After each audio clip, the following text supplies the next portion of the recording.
and Ryan Stone. He's a halfway decent-looking guy, a nice smile. You have to get through that wall. 79T, 2458, Learning Corp, Little Red Riding Hood, take one.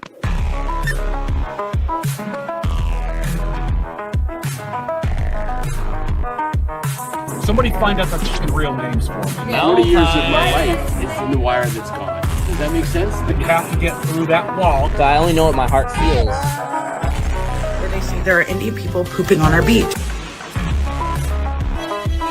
Socially retarded.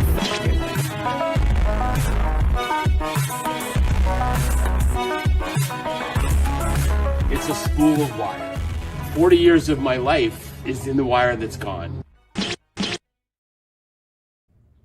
There she is. What's going on, fellas? Dude, so I know there's a lot of channels of like elder millennials ranting about the decline, but this is the one that's fun. This is the one that's fun. My God, man. Hey, welcome. It's FIFA or something. Something soccerish. The Soccer World Cup, the Soccer Grey Cup, the Soccer Stanley Cup, the Soccer World Series. Aw, thanks, Swerve. Look at him. He's always here with those sweet compliments. Love what you've done with the intro. Yeah, I've had to change it a few times. Like, I've updated it. I kind of like the adding a little bit of global war on terror in there because obviously the military stuff kind of impacted. The guy who's like, 40 years of my life is gone with this spool of wire thing. I don't know why. That just hit. It just slapped. There's aura to it and I had to take it. And then, of course, some Southeast Asian fellow who works at Google decided to not copyright strike, like terms of service strike. Anyways, turns out that the guy firing the 249 there off Fallujah, they're not allowed to show weapon fire. So I'm like, I gotta block this or change it or something. And so I decided I'm just gonna put Destiny's face on there talking about Mel, because I mean that was a murder too. That's right. Oh, and if I remember too, you were Army, so for you that hit hard. The Navy, it's weird. There's not a lot of GWAT Navy stuff out there. No nostalgia, other than like the videos that me and my friends kind of already have. But like, nobody on the ships in 2007 were like, yeah, let's get this. Let's put it on YouTube. I guess that's because the Army guys, a lot of them had GoPros attached to their helmets at the time. There's one video though I still love, and I haven't seen it. I've seen it like once. It was people sitting in like a valley. It's like just basically you're in the bottom and there's hills all around you, and I guess some mortar fire came, and then everybody has to like wake up and go straight to action stations. So there's a lot of guys essentially in their underwear with flak vests and helmets on, firing up into the mountains and then just waking up for it. And I guess one guy had like, if I remember correctly, he was wearing like pink shorts or anime shorts or something like that. Oh, fair enough. Fair enough. Must have mistaken you for somebody else then. Oh, that's right. Yeah. Yeah, there was the one Navy one where the CO grabbed, I think it was an MP5, and somebody had put an ACOG scope on it backwards, and he was staring through the thing because he was doing some promotion shots. It was pretty embarrassing. Pretty embarrassing. Anyway, so we got FIFA, soccer, football going on right now, and it's so funny because I'm watching the hey guys, this is going great, and hey guys, this sucks crowd constantly fighting over the attention of the nation, and I obviously know which one it is. It's I mean it is what it is. It's if you're here to watch soccer, that's great. Here's the thing though. The city has screwed up so monumentally in Toronto. It's actually kind of funny to watch them waste money. First off, they're making the tickets into like $2,000 tickets. And I don't know about you, but most soccer fans are European or Middle Eastern or African, and ain't none of those people that are coming to Canada affording $2,000 tickets for their whole family. Because if you could, you'd have immigrated to the States. Everybody knows that. They aren't sending their best. So what the city had done, and I guess the FIFA people, they give a certain amount of tickets to the city, and this is a contrast to New York. They give a certain amount of tickets to the city. So the city had a great idea for a fundraiser, and they scalped all of them to like a bunch of corporate donors for their like, you know, business meetings. Because often I've been in a few of these where the company will buy X amount of like hockey tickets, soccer ticket, any big event, so that every now and then when you have a client, you can like, oh, would you like to come see the game? And then you can sit there and build camaraderie. It's essentially a way to use corporate money to go see stuff. I don't think they've all sold. I don't think a lot of them have sold. So I don't think the city's making any money. In fact, I think the city's losing money on this one. Having said that, New York, I guess, took all of theirs and just stood at the front door to the events and just like, hey, who wants tickets? Like $20 a ticket. Go on in, watch your soccer. And these aren't even the tickets for the games. So I guess there's like a game thing where you go to the stadium and watch the game. Yay, Budweiser Stadium. I watched an Argos game once, which was fun. If you guys don't know, that's like Canadian football. It was fun. I don't really like football, but it was fun to go see it live. And I think I've gone to see the Smashing Pumpkins there 3 or 4 times. And I think we saw an Incubus concert too. So it's not bad, but once it gets, like when the Pumpkins were there, it's like, don't drive, walk, keep your cell phone in your front pocket kind of thing. It's like, it gets busy enough where that stuff kind of starts happening. Luckily, it's the Smashing Pumpkins. So like a lot of the criminal types aren't going to show up to that. They'll show up to like a Drake concert. So that's happening. I guess a couple referees didn't pass customs checks at the border or something like that. I guess you can't be graping people in the Sudan and then come and mediate a soccer match. The traffic here is so bad. I haven't seen it yet, but I'm waiting to see it with stories of like soccer players having to walk from the airport to the stadium because traffic is so bad they just won't make it. Happened during the Junior World Cup. Absolutely hilarious. Bunch of hockey players with like full on gear on their backs and the duffel bags just walking to the stadium. It's Toronto. What can you expect? 1800s infrastructure, 2020 migration. Who'd have thunk? I believe an English soccer team got mugged in Michigan or something like that. I heard that story. So they're robbing players now, which is not good.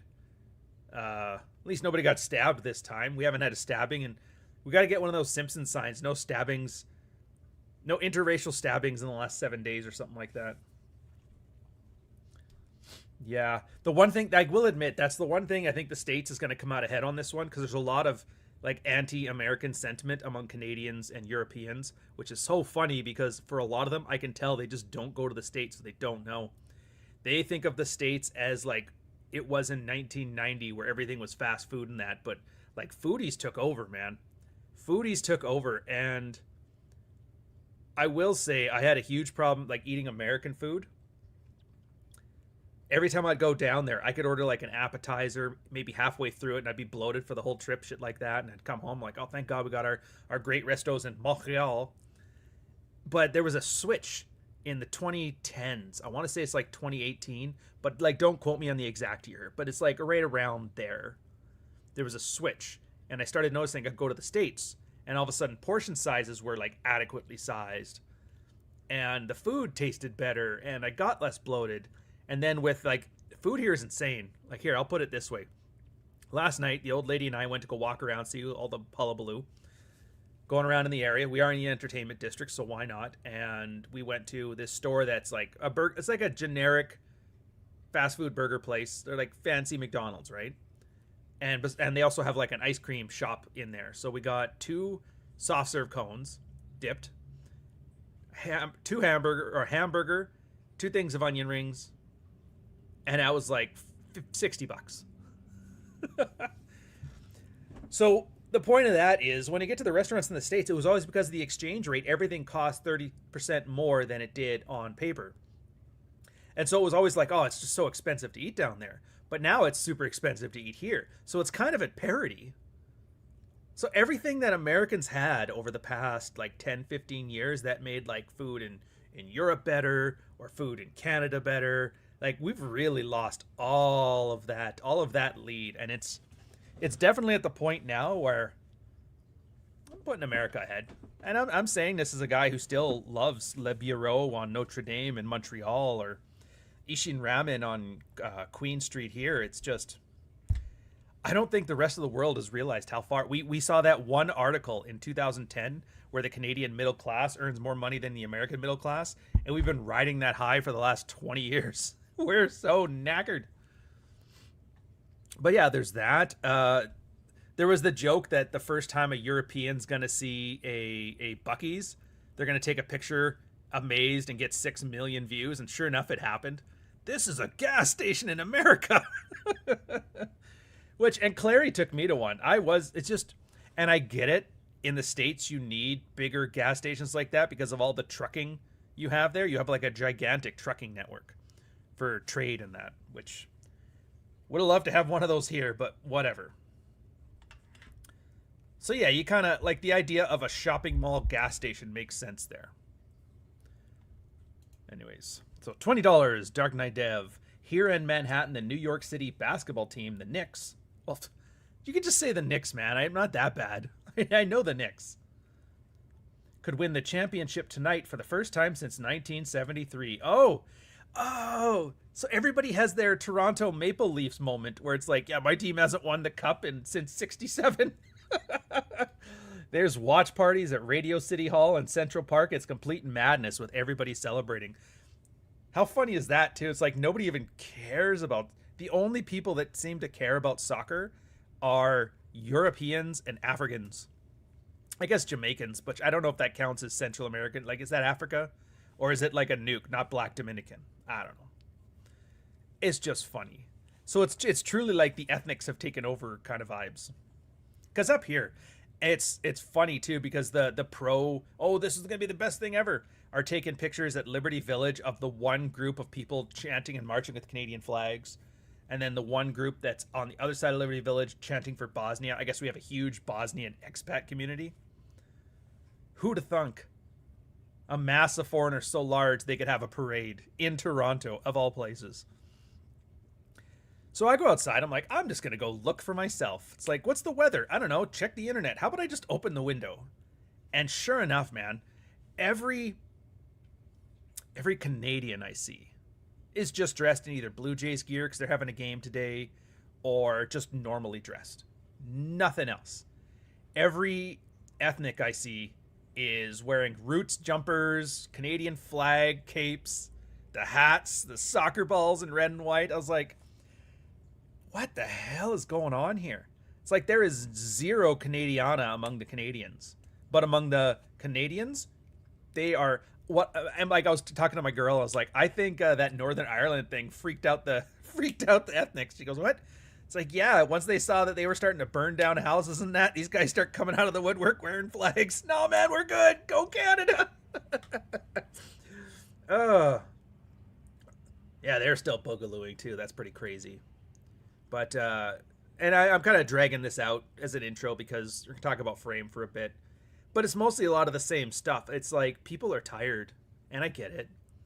Even people that are doing okay financially and doing well financially and doing great financially, like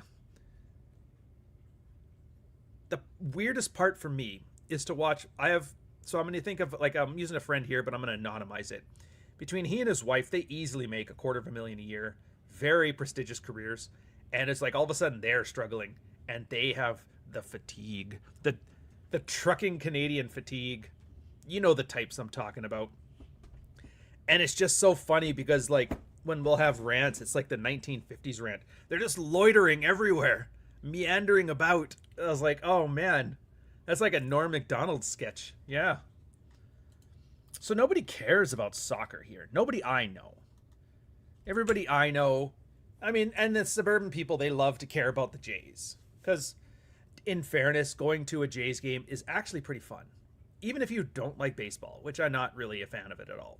But to watch it live, it's actually enjoyable. So they've at least got the aura down. The Leafs, you have to be an idiot to watch them. They haven't won since 67. Their tickets go for like $1,000 a ticket. It's just for corporate sponsors at this point. It's a weird cash grab. And then, I mean, Drake goes to see all the Raptors games. I've been to a few of them. I don't get it. I mean, I get it, but I understand why we have a large community of people that would want to go see the Raptors games. But if you're not part of, like, There's nothing about it that's very interesting to me. The only thing that is kind of funny about it is because you have a distance to the court, the players all look normal size, and you're like, oh, that's cool. And they seem like normal sized guys in the hoops, and they jump and that, and then you realize, oh, that guy's 7 feet tall. It's just because everybody on the court is 6'8" and above that they all look like normal sized people. But if I had walked on the court, I'd basically be cracking people kneecaps with my head. So that's pretty funny.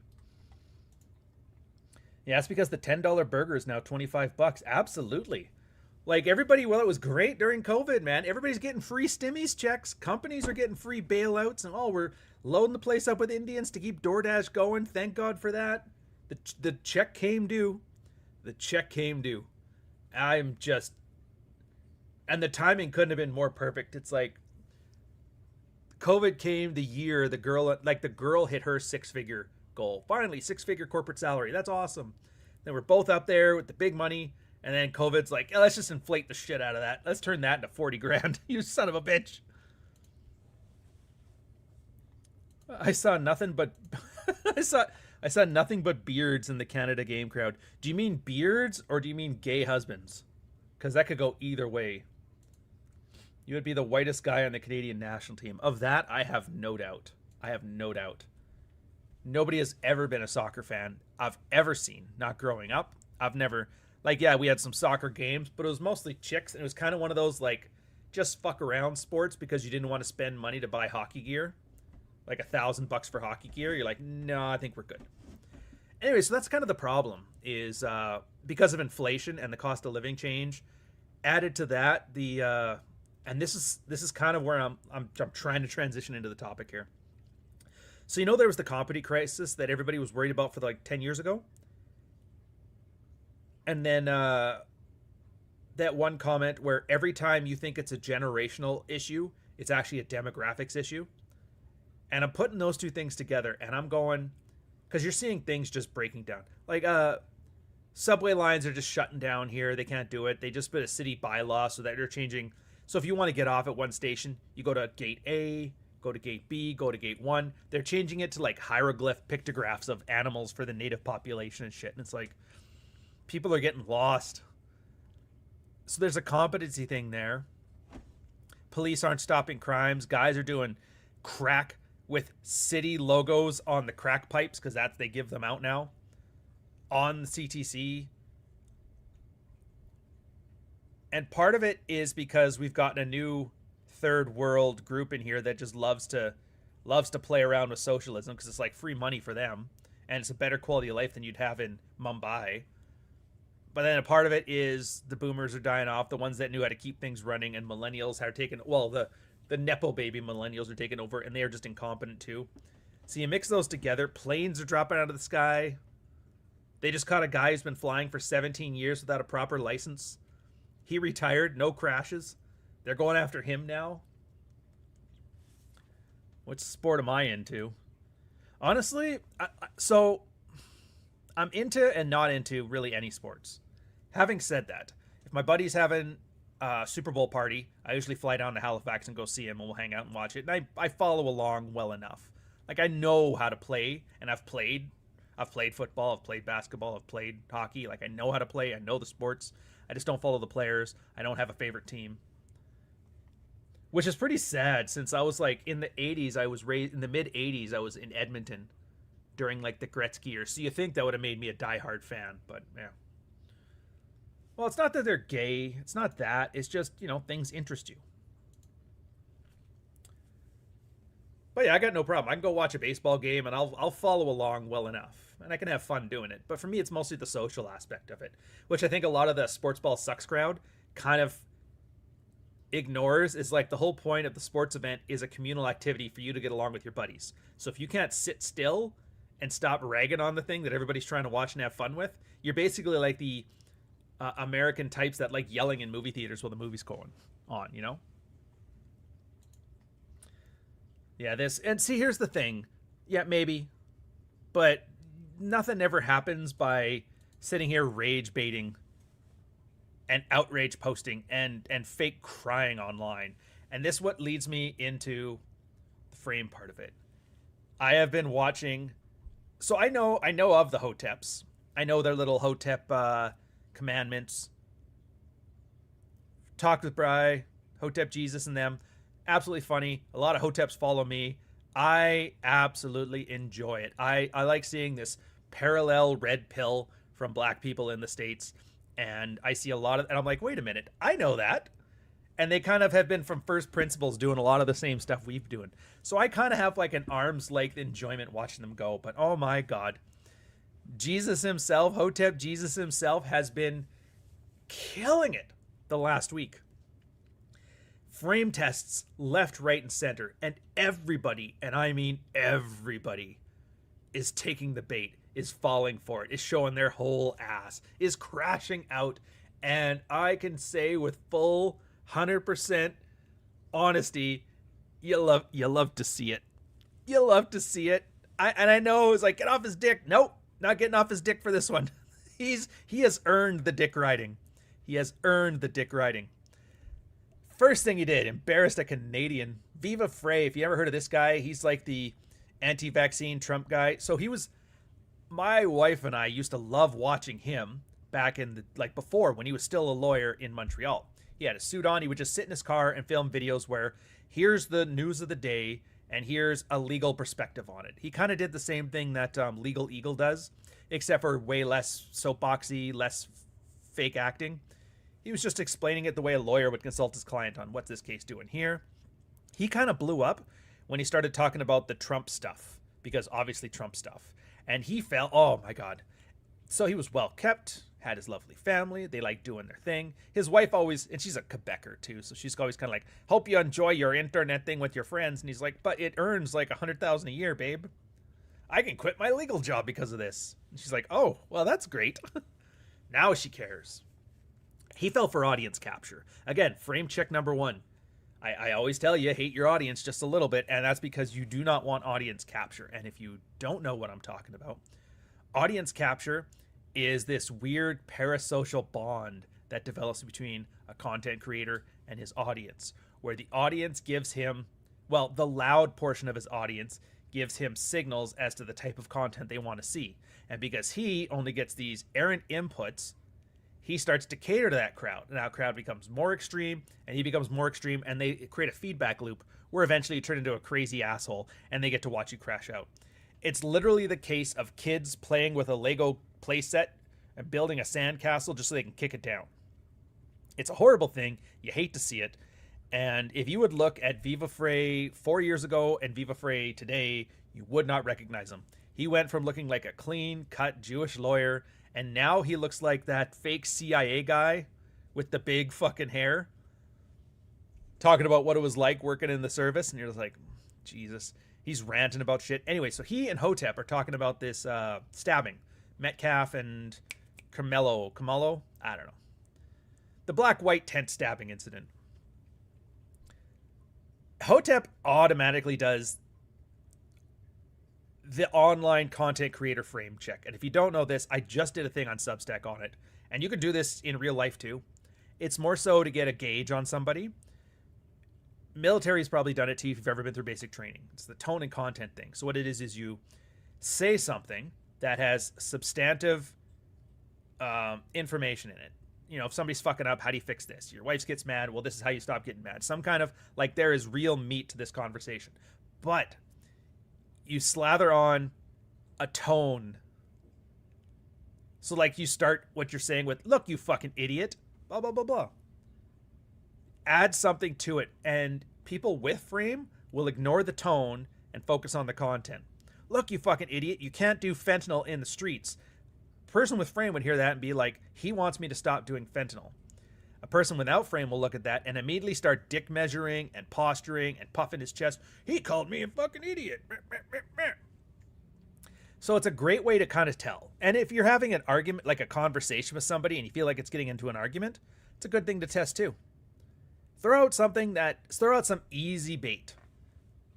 A little snide remark, something like that, just to see if the other person is arguing with you from an emotional standpoint or a non-emotional standpoint, and just sharing information. I talk about it in frame as open and closed communication. If you don't know, open communication, the standard guy way of communicating, is about exchanging information back and forth. Communication, the signal. Closed communication is the noise. That is posturing. It's a simplified way to look at it. But think of communication as a 2-axis plot. On one side is status, and on the other side is harmony. So for harmony, it's like, are we talking as collaborators or are we talking as combatants? And for status is, do I consider myself to have higher status in this engagement or lower status in this engagement? And you create like quadrants. And it gives you a good idea as to what kind of communication you're having with the person when you're having a closed communication. For example, if you think of yourself as high status and you're on the same team, you're probably going to be condescending, the way you would talk to a child. Oh, that's sweet little girl. That's great. That's actually a pretty good place to be. Being on somebody's same team, thinking of yourself as and being higher status, absolutely. There's being on the same team and being lower status, which is more submissive. If the person's constantly apologizing and that, you get it. There's being on the opposite team and thinking of yourself as higher status, and that's where you're, what's the word? Not insolence, condescension, I think it was. Unless I already said that, in which case it's the meaner version of that. Kind of like smug Redditor type shit.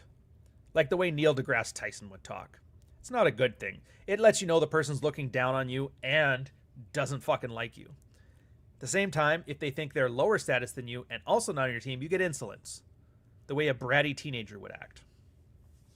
So when you throw out these little bait statements, and this is kind of a very, I know it's a weird way to frame it, but it's kind of like an advanced red-pilled idea of frame.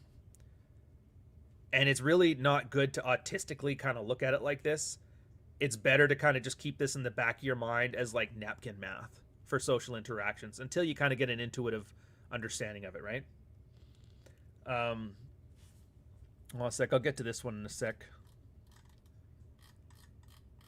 Yeah, so like an intuitive thing. But so you have these conversations, and once things start to get heated, you throw out a little bit of a bait thing, and then you look at what their reaction is. Are they acting like a higher status or lower status person? Are they acting on the same team, not same team? The point is, if they're on any part of this chart, you kind of know they are no longer. We're no longer talking about the information. We're not talking about the thing. We're posturing and dick measuring and fighting for position. Now, and this is where I'm talking about it being more complicated. I'm sure you guys have heard or seen that Ribbon Farm article on the Gervais principle. If you have not seen it, it's a great article. It's about organizational hierarchy, but it really does apply to human beings. Again, it's a not all graphs are accurate, but some are useful kind of graph, where they talk about 3 tiers of an organization: sociopaths, the losers, and sociopaths, losers, and the clueless, or sociopaths, clueless, losers. And they don't mean losers as in like retards or anything. They just mean losers as in economic retards in the business setting or social retards in your social setting. Red pill guys would have called them beta males, which not quite accurate. But anyways, the Vox Day Dark Enlightenment guys would call them gamma males. You've heard the type, or omegas. It sounds pretty. Yeah, I get it. Look, man, it's like bot. They're just, everybody loves their classifications. Just roll with it. It's the terms I've been given. I didn't come up with it. And and the part that matters in regards to this frame check and the Hotep thing I'm talking about is there's certain types of communicative techniques that happen in between the different groups. Now, keep in mind what I said about open communication and closed communication. You have sociopaths talking to the clueless. Clueless are the people that truly believe in the mission, right? They're the ones that when you say you're a family at work, they're like, yeah, we're a family, and they act like you're a family. Helpless idiots, or not helpless idiots, useful idiots. It's a good way to think about it. It's called baby talk. It's the idea is the sociopaths pander to them. They tell them what they want to hear. They tell them it's good. Yeah, don't worry, we're not doing another round of layoffs this time. You're safe. We're like a family. You're like, yeah. They like to be lied to because they're too clueless to understand that there's a game being played. Now, sociopaths to the losers, they have nothing to fear for them. There's no status issues. There's no concern about that stuff. So they just use direct speak. If you've ever wondered why incels are like, I know women better than you because, turn the light up a bit. I know women better than you because they're honest with me. They're honest with you because you are zero threat to them and they want nothing from you. So they're not wrong. They're just direct. losers for the most part are kept away from the clueless, but they kind of have this weird posture talk where the losers act like they're better than the clueless because they know the game is being played, but they don't know how to play it. So it's mostly about like snark. Can you believe this fucking idiot? Why isn't he smart? Like any of the what's that word they use? The political guys, the lovable losers or the beautiful losers. That Nick or not Red Hawk. That's the one. Red Hawk was telling me about that. Yeah, the beautiful losers. Do you guys know the term? If I'm losing you on any of this stuff, just let me know. Let me know. Beautiful loser types. But they like to feel better about themselves. So they turn their necessity into a virtue. Their necessity is like, I'm a loser and there's nothing I can do about it, into better because I know what's being played and you're not. And within sociopaths, they do power talk. The idea of power talk is, remember I was talking about closed communication? It's that, but with stakes, right? Like, oh, I'm saying the right things to get you fired from your job. Like the Me Too shit, a great example of sociopaths doing power talk.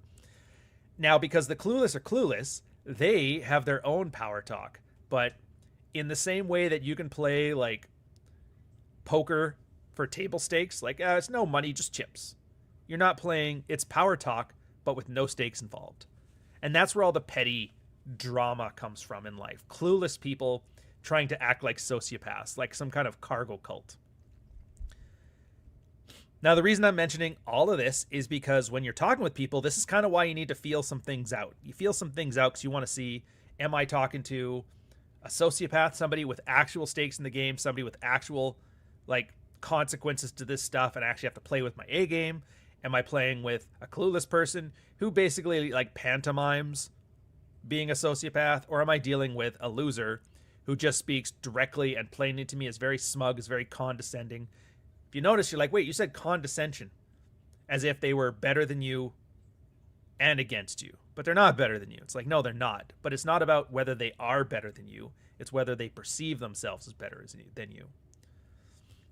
And if I go much further into this, I'm going to get into transactional analysis, the PAC model, which is, at this point, I've already just like inundated you with random information, and I haven't even gotten to the point yet. So we'll skip past that. Remind me, and I'll come back to it if we got time at the end of the show.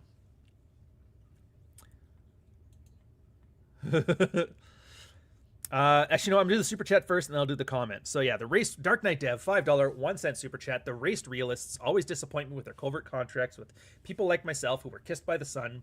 They turn into complete Karens. So Dev knows exactly where I'm going with this. Put a pin in this, Dev. When I talk about the Hotep Fry thing, you'll understand.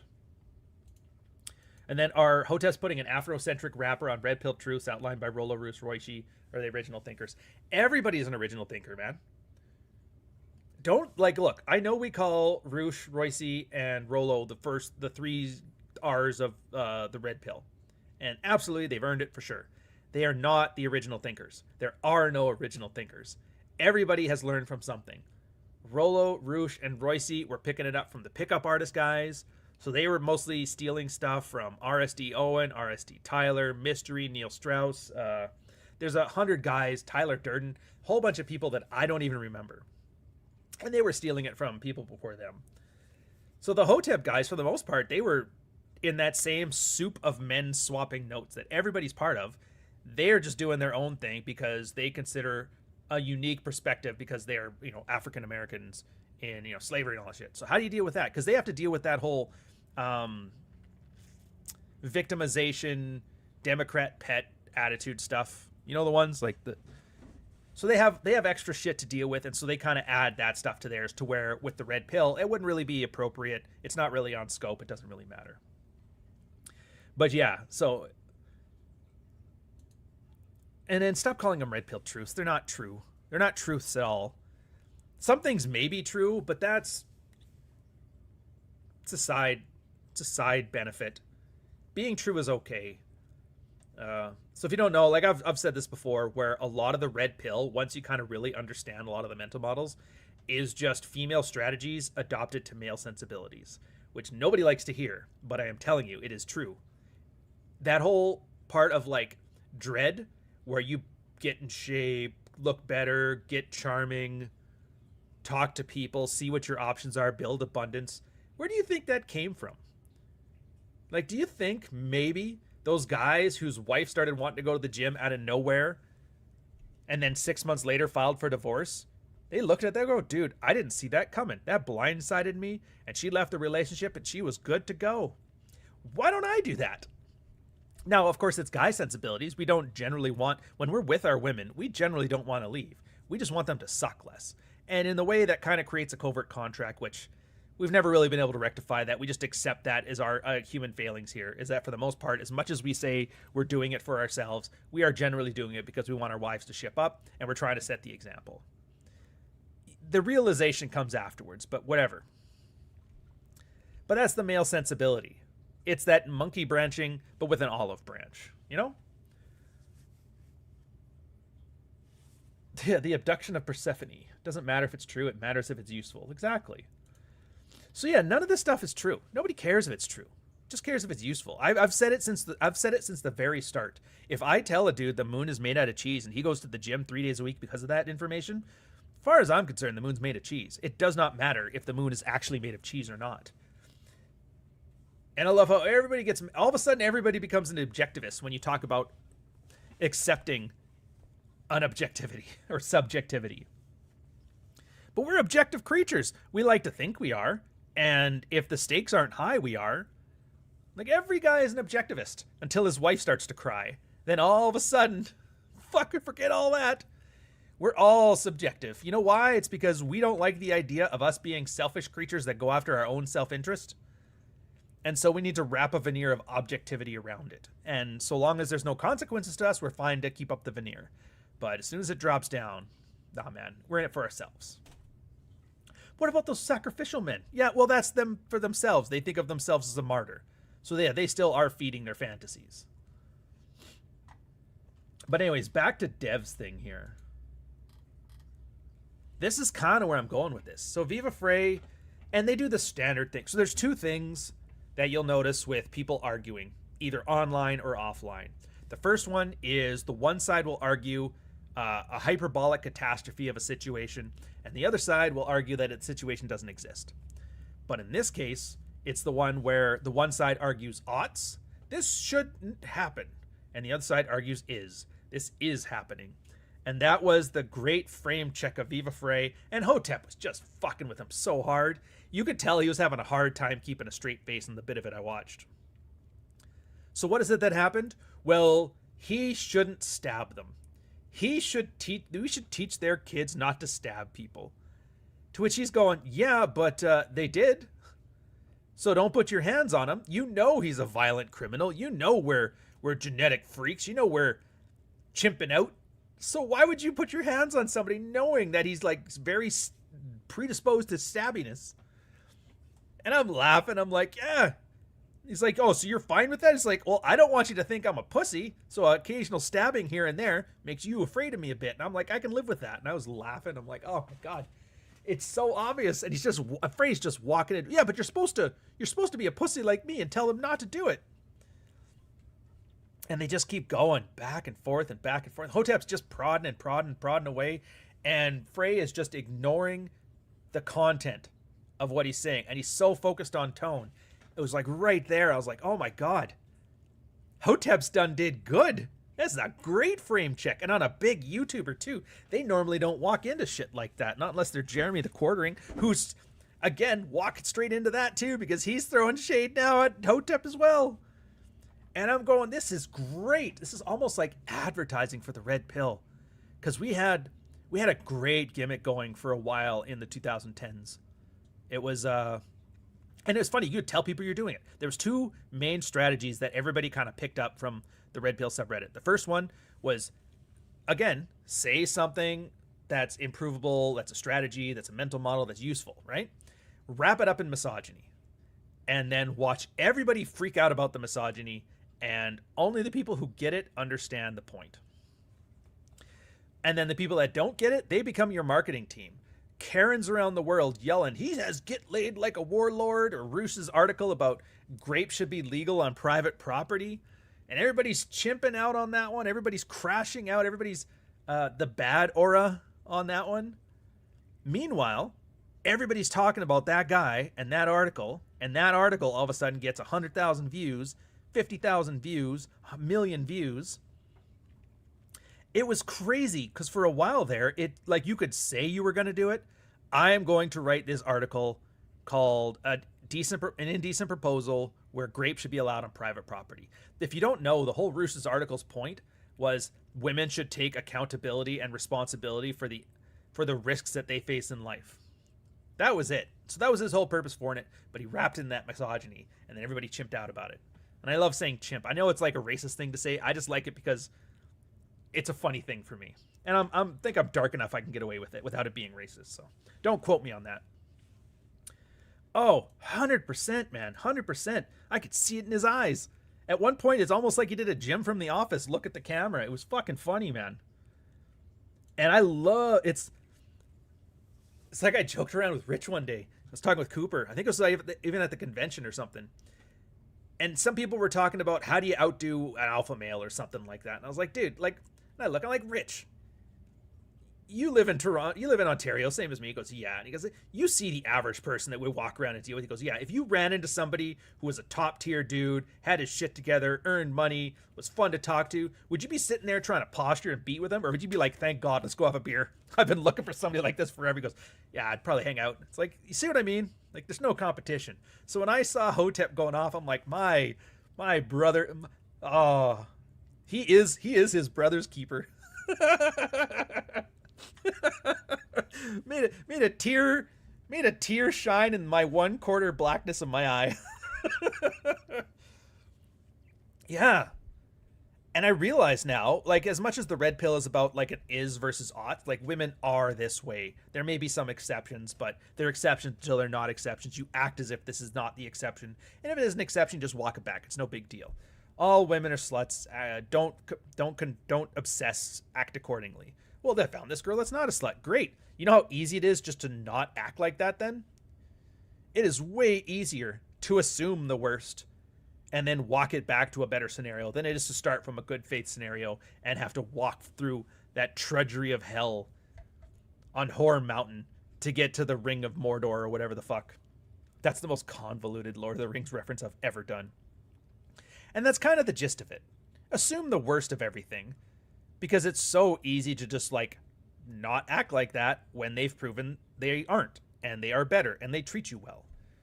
Well, she's like, picture the Sarah Stock guy that was making fun of before on last week's Rule Zero. I met myself an attractive, very pretty Christian girl. The Pope's officiated it. And then you find out she's eating ass behind your back. Behind your back.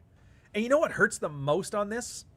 It's not the eating ass. Oh, it is the eating ass, but it's not the eating ass. And I know this is a weird transition about frame, but bear with me here. It's not about the eating ass. It's not even about the cheating. I mean, it is about the cheating, but it's not about the cheating. And it's definitely eating ass counts as cheating. I don't know who told you otherwise. It does. Shut up. It's not about the cheating, and it's not about the eating ass. It's that I guarantee when they were sitting there and they were dating and they were engaged, she's like, you know what? We should save it till marriage. I don't think we're ready for this. And like, maybe they do fool around a bit, but she's like very like posh and like, I'm just going to lay here. You do your thing. That way Jesus doesn't get mad because I didn't move. It's like soaking. And you go through all of that stuff and you find out that's like, yeah, dude, it's amazing. You buy her a drink and she eats ass. And he's just like,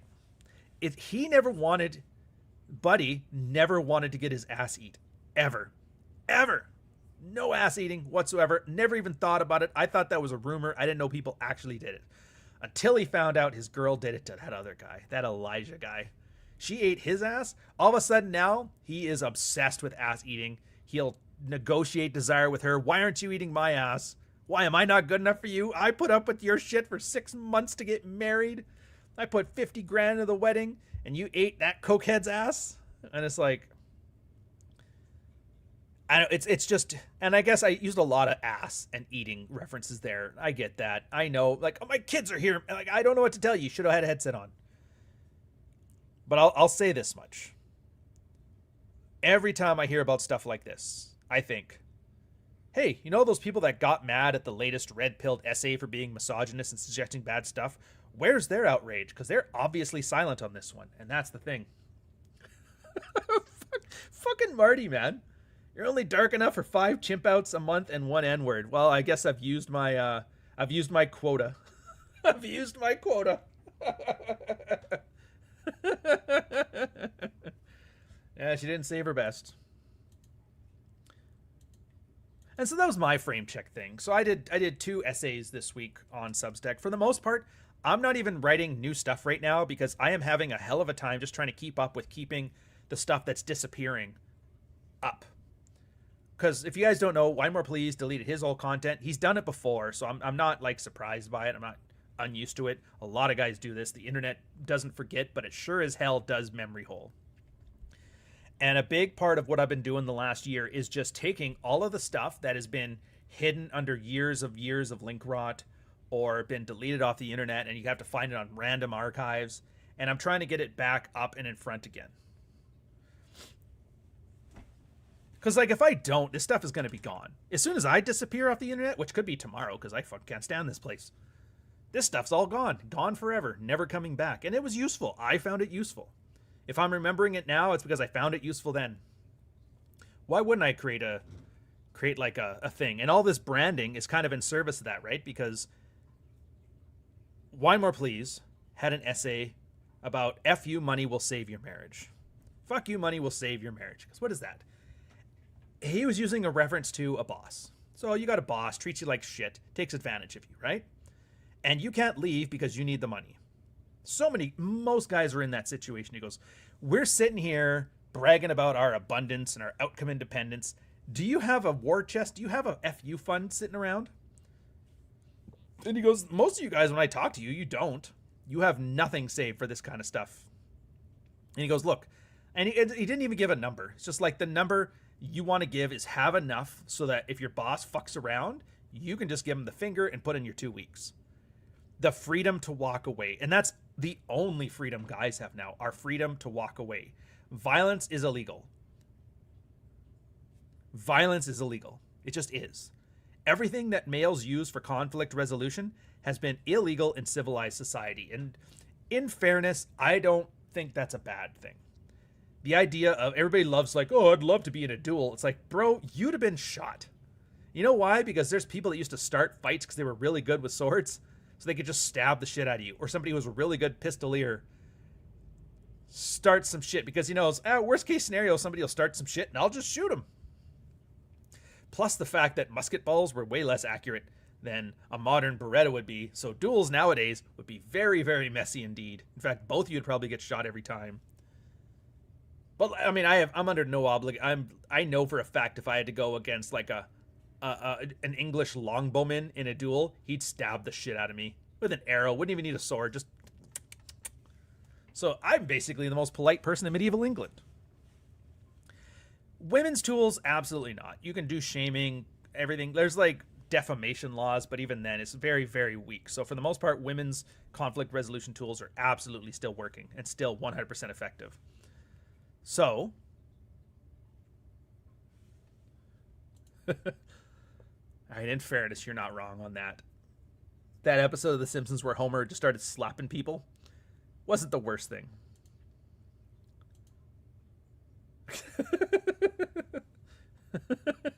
Yeah, it's amazing. If you just started at the end, you wouldn't have to do all the work.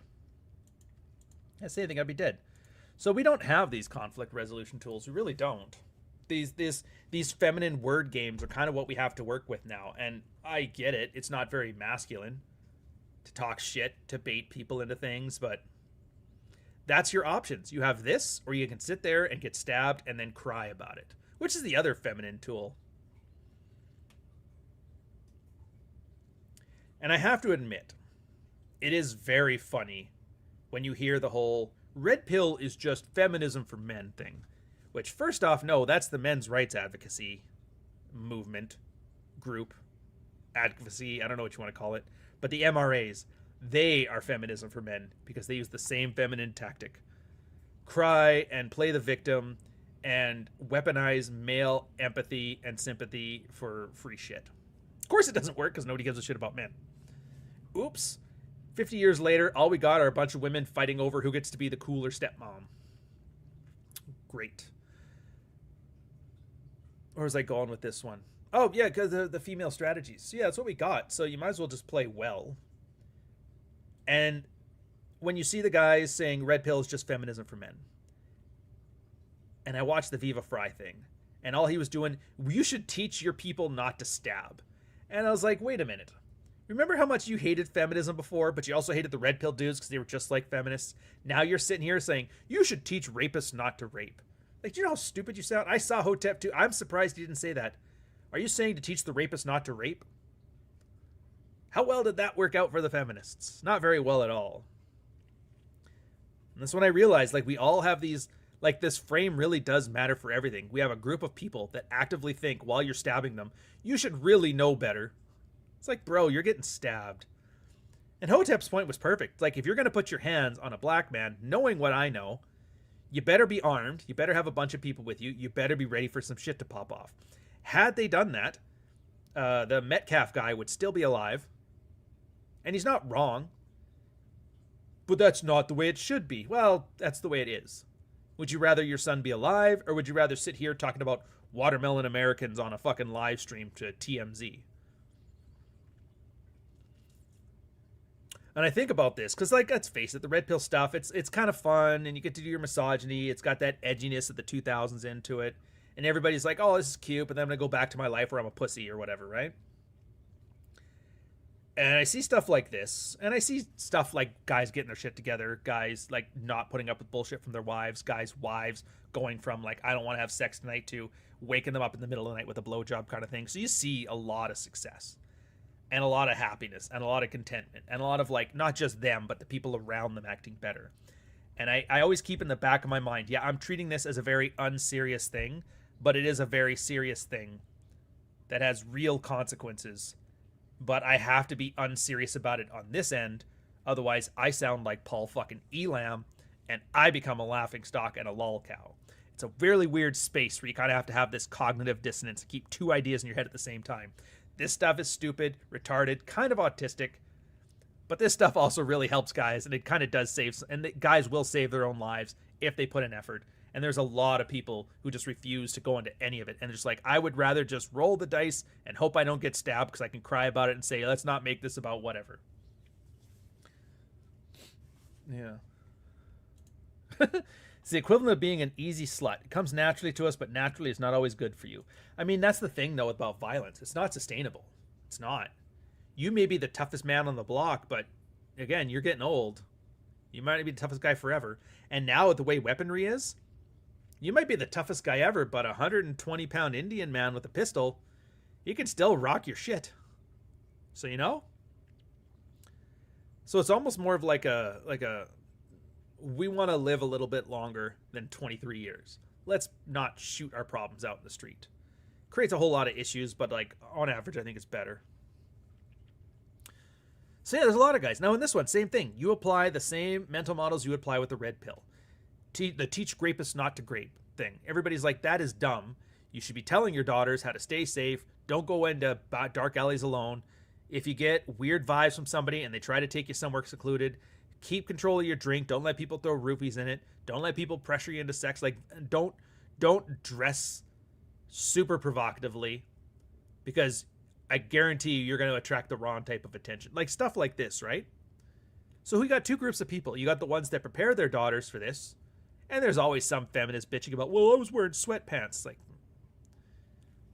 first off, a lot of those people are making it up. Secondly, a lot of the time, it's just, yeah, they were wearing sweatpants when you walked into the gang rape situations. Like, well, there's many other aspects. You're hyper-focusing on a single example thing, and if I can disprove this one specific example in my one specific situation, that we can disprove all of the good advice, because that's how heuristics work. How do I improve my odds of not running into trouble? Do all of these things. Well, I did all of those things, but that thing didn't even matter. It's like, well, it improved your odds. Nothing's a guarantee. Life is not safe, as much as we are making it that way. So same thing here. Teach your children not to stab. Well, be prepared for stabbing. There's actually a great UFC fighter, I can't remember his name off the top of my head, but he's on TikTok. And he'll always show these, like, World Star videos and like give a glare, and then he's talking in his gym about how you defend against stuff like that. You know, some guy's getting right in your face.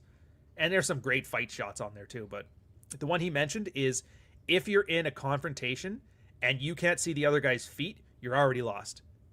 Don't let them get into your personal space. And if somebody is aggressive and they're close enough to you that you can't see their feet, start headbutting, start elbowing.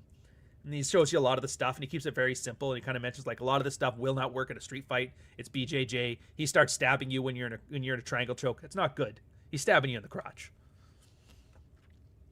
And there's a whole bunch of stuff here, and I hate it because Hotep could have gotten a lot of people to understand their own personal safety is their personal responsibility, because God knows the cops aren't there to help you. But instead it turned to this rabble-rousing, well, this shouldn't be this way, damn watermelon Americans. And you're just like, there's just no helping people, man. And it's the same as the red pill with the sex thing. There's no helping people. They don't want to be happy. They don't want to be slave. They don't want to be safe. They don't want to see their children graduate. They want to be miserable. They want to be angry. They want to be victims. They want to blame somebody else. They want life to just happen to them. And you just have to let it happen. You can't save them. They don't want to be saved. It's heartless to say. It's cruel to say. You'll get a lot of hate for saying it. Kudos to Hotep for walking out there. I mean, to be fair, no attention is bad attention. His profile has been raised significantly by this. And in 15 minutes, people will forget all about this stuff and move on. And if you don't believe me, do you guys remember when, what's his name? Coach Red Pill was the economics guy? Grifted the shit out of that community to the point that nobody there will talk to him. Well, nobody's talking to him now, but you know what I mean. Or Jeremy from the Quartering with his old Magic of the Gathering cosplay, fuck these whammon bullshit. Nobody remembers this stuff. But it all built his profile, and then he got to be bigger, and now it's here. And sadly enough, I don't know if this is going to continue forever, but at least for now, you can be a complete retard your whole career online. And as long as you give it like 6 months, people will forget about all the retardery and just go back. Yeah. Perpetual victims, exactly. Teach them not to stab. Isn't there a line about how you can change other people? I mean, if you act that way, you make better decisions. If you act, and this is what Hotep, as best I can paraphrase, this is what he's saying. If you act as if every black guy you're talking to or touching is going to stab you, you will probably act a lot better around this situation. Now, black guys aren't all going to, it's not all violent criminals. It's their people. Same as us.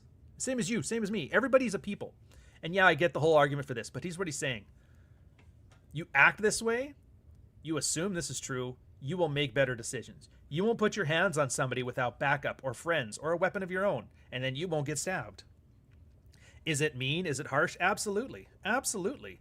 But would you rather be mean and harsh, or would you rather be at your son's funeral while I don't know what that service is, that American customer relations service thing that says, here's a script you need to read or you'll affect the trial. So just talk about these things. Yeah, of course. I mean, hell, you see Dev in the chat. Dev's fucking awesome, man. Claudio's in the chat.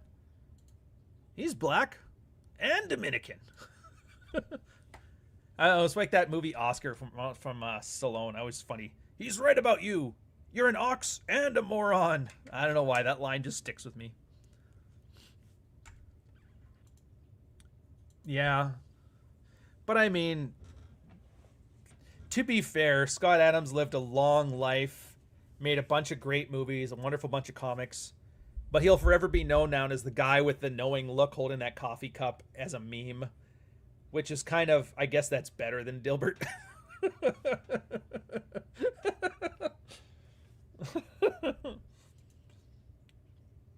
Yeah. And in fairness, like, I gotta do the same thing here. We have, if you don't know, like 60% of the city is Indian diaspora now. And I have Indian friends down in Brampton, but I also know if I see a semi truck with a turban hanging off of it, probably going to give that thing a bunch of leeway because I'm not expecting that guy to know how to drive, and I'm expecting him to be wearing flip-flops on the steering wheel. Do I get it wrong a lot? Absolutely. But again, it's the same as I was telling, I guess this was a workshop thing, but we were talking about false positives and false negatives. A good way to think about what we're talking about here is the consequences between false positives and false negatives. So a false positive is you assume somebody is something when they're not. A false negative is you assume everybody's good, but they're not. You get absolutely no consequences for false positives. If I assume every Indian man in a truck is going to kill me and I get it wrong, whatever. Doesn't change anything. But if I assume every Indian truck driver is no different than any other Indian truck driver, if I'm wrong, my family's dead. So the rational thing, just from pure game theory perspectives, just pure practical, praxeological, how do I get out of here? It's a very useful information, is to assume that till proven otherwise.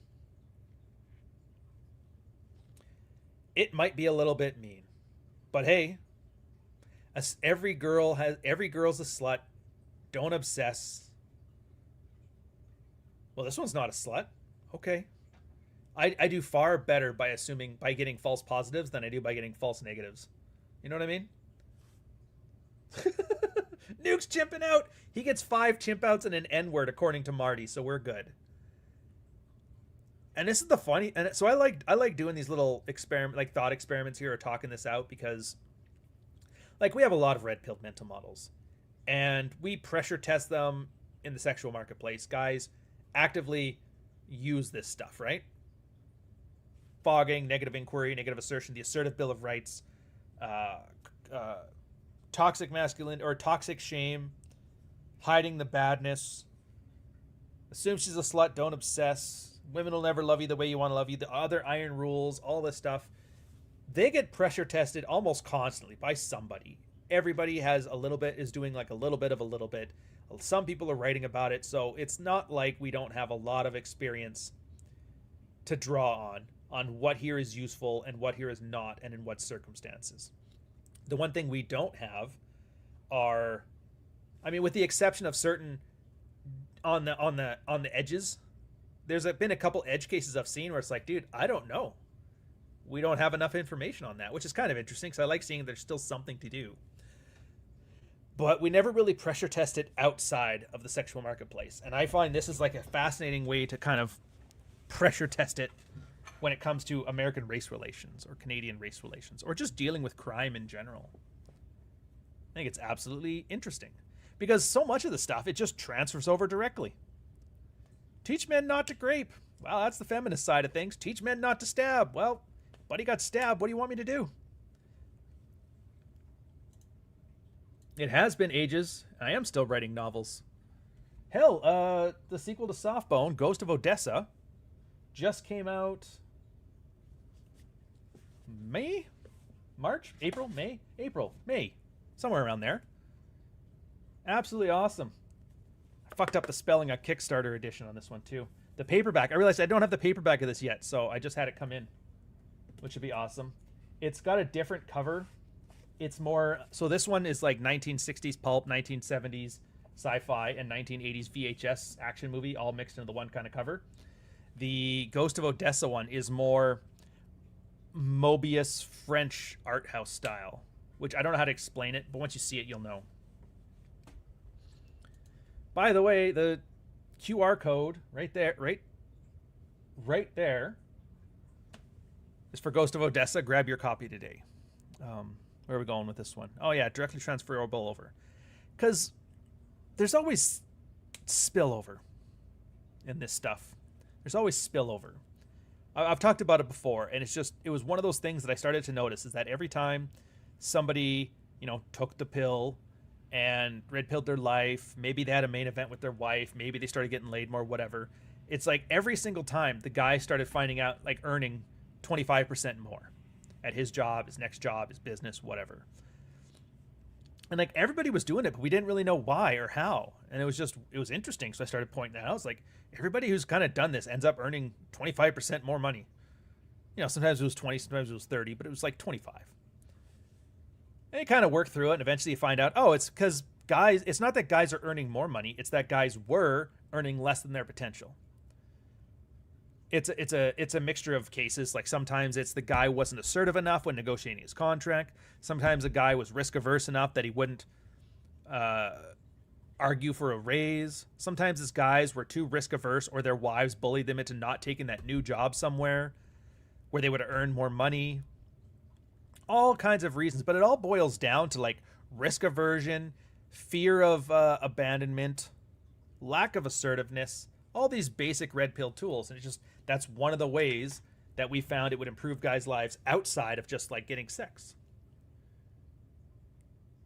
Now, I'm making the case here that you may or you may not see it, but you could see a lot of guys with a lot of these red pill mental models kind of adopting it to a personal safety stance and disproportionately not being part of criminal stuff like this.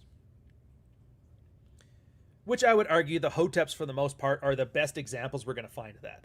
Like, Hotep Jesus ain't stabbing nobody. He will take the reputation of being a stabby American, then people will leave him the fuck alone.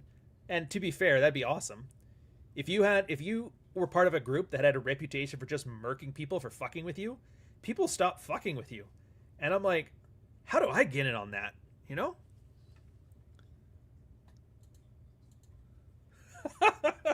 I've been accused of chipping out, but I've also been called all the good ones. To be fair, you've been accused of both in this stream alone. I'm just kidding.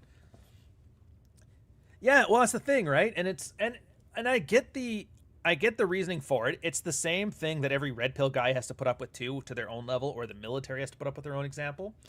When you create a group identity, you are going to be judged by the group's worst actors, flat out. When you are in the military, they teach you this day one, basic training. Just so you know, do not go out in your uniform. You go out in civilian clothes, because if you do something stupid or you like get mad or you cause trouble, you're in trouble. But if you're in uniform and you go out and you cause trouble, the military's in trouble.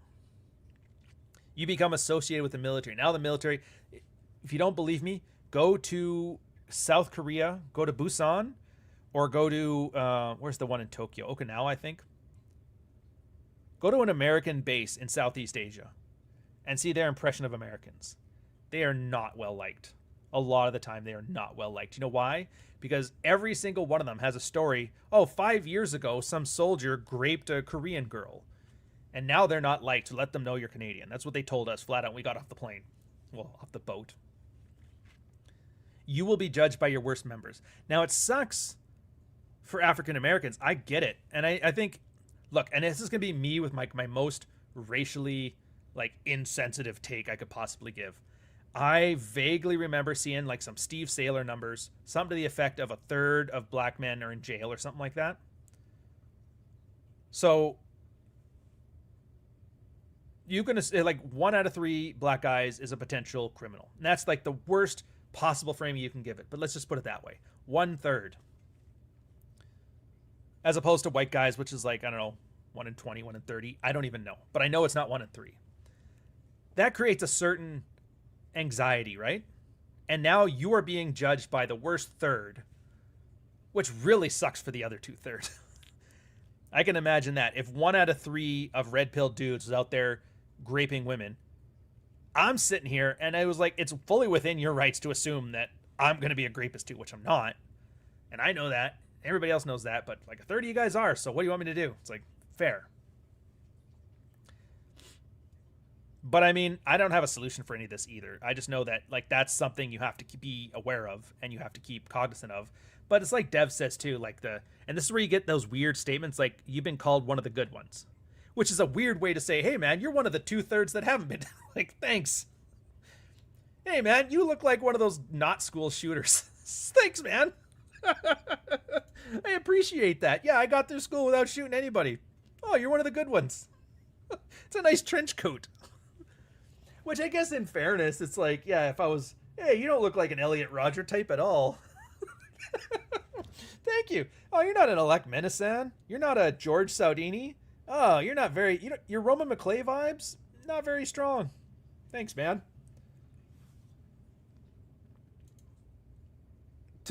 Yeah, well, I mean, that's a different thing, but you're absolutely right there.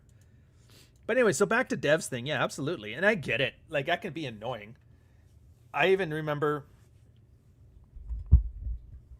like a lot of first generation immigrants in Canada hate the, oh, where are you from speech. They fucking hate it. I'm Canadian. It's like, that's not what I'm asking. It's like, first off, you got an accent that I don't recognize. Where are you from? And they get fucking mad about that. And it's so funny because people have like been kind of conditioned to think of that as an awkward question to ask. And so when I get asked it occasionally, oh really, where are you from? I think it's hilarious. I fuck with people. And they're like, yeah, where are you from? And then what they're asking is, why are you brown? And I'll say, well, I mean, I'm originally from Edmonton. My parents are from... Oh, okay, so where are your parents from? You must be a second-generation immigrant. Parents are from Saskatchewan. Regina and Saskatoon. Huh. And it's like, so that's funny. So what's... And they'll eventually keep dancing around asking all these proxy questions. Like, so what's your heritage? It's like, well, it's mostly Irish, some English. And you watch them getting frustrated, and then eventually when you're done fuck with them, you're like, oh, you're asking why I got the skin color. He goes, oh, yes. And that's when I'll use, that's actually when I say like, oh, it's because I'm Irish. But it's funny. I always found it funny because every time I talked, like when I was working in Toronto downtown for corporate stuff, a lot of white guys there. It was before the Indian invasion. So I was working with a lot of white guys, a lot of brown guys. The brown guys like, yeah, my parents are Jamaican. And that makes sense. And it was funny because they'd go through this dance and rigmarole with me. The Asian ones, like my parents were from Hong Kong. My parents are from Thailand. My parents are from China. And then the white guys, yeah, it's like my grandfather or my father is from Europe or England or something like that. And it's always like you. And I'm like, yeah, I'm fourth generation. So it's just very funny that you see like the white Canadians and I'm like, more history. One of my grandparents came here from the Underground Railroad. And the other ones have been here since the start. It's like, oh, that's kind of cool. Not that it matters much anymore. Who gives a shit? Canada's done as a country anyway. I get to be one of those people's like, I'm actually Rhodesian. Really? Mark my words, by the way. I have a feeling in 20 years, unless things turn around really fast, we're going to have very... Is Canada the next Rhodesia vibes to it? Or how do you say Rhodesia in Cantonese? Black guys in Europe don't have bad reputations on like Syrians and Afghans. Well, I mean, like everybody's got one. And that's kind of like the thing we all have to get around. And the red pill guys kind of figured this out too. As a man, just in general, as a man, you're going to have a lot of things attached to you. When you are in a dark alleyway at night, neurotic chicks are going to be freaked the fuck out that you're walking behind them, even if you're just walking home from work. There is like always somebody out there who's neurotic and terrified of you. Some people get it worse than others. I get it. Some people get it justifiably worse than others. I get that too. Somebody get it and it's not justified, but they can understand it. I get that too. These are all ises. People are neurotic, scared little creatures who are worried about personal safety over everything. They're neurotic. They jump from risk to risk. Very few people make accurate risk assessments. That's the one thing I've learned. Risk has been my career. Risk in communications for the military, risk in communications and information for corporate.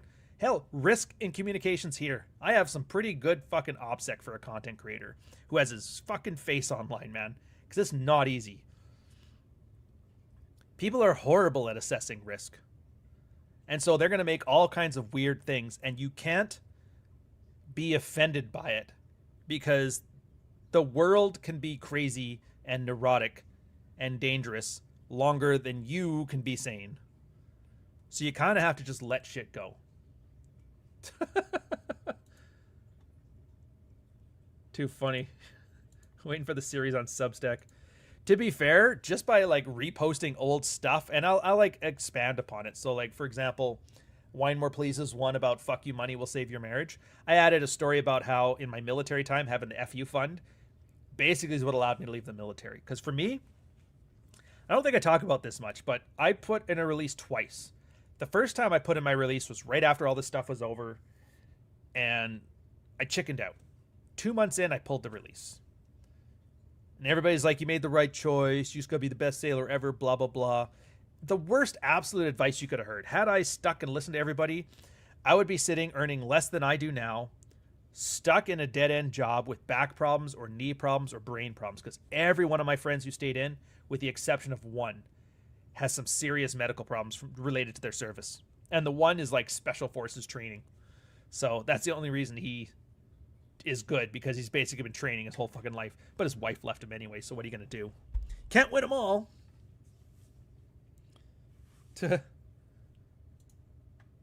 Sociopaths online, absolutely. Oh, worst advice ever. Anyway, so I kind of took that advice. I had already prepped some. I had gotten a degree with my ILP, but I just started like the beans and rice ramen ready saving plan. And I found a number. It was 2 years. I wanted 2 years of mortgage payments, of food, expenses. Put that into an account, and I'm like, once I hit that number, I put in my release again. And that one was easy. And that was a really strong lesson for me. That taught me everything. And it was like, there was an anxiety about leaving where you're like, oh my God, what if, a lot of neuroticism, right?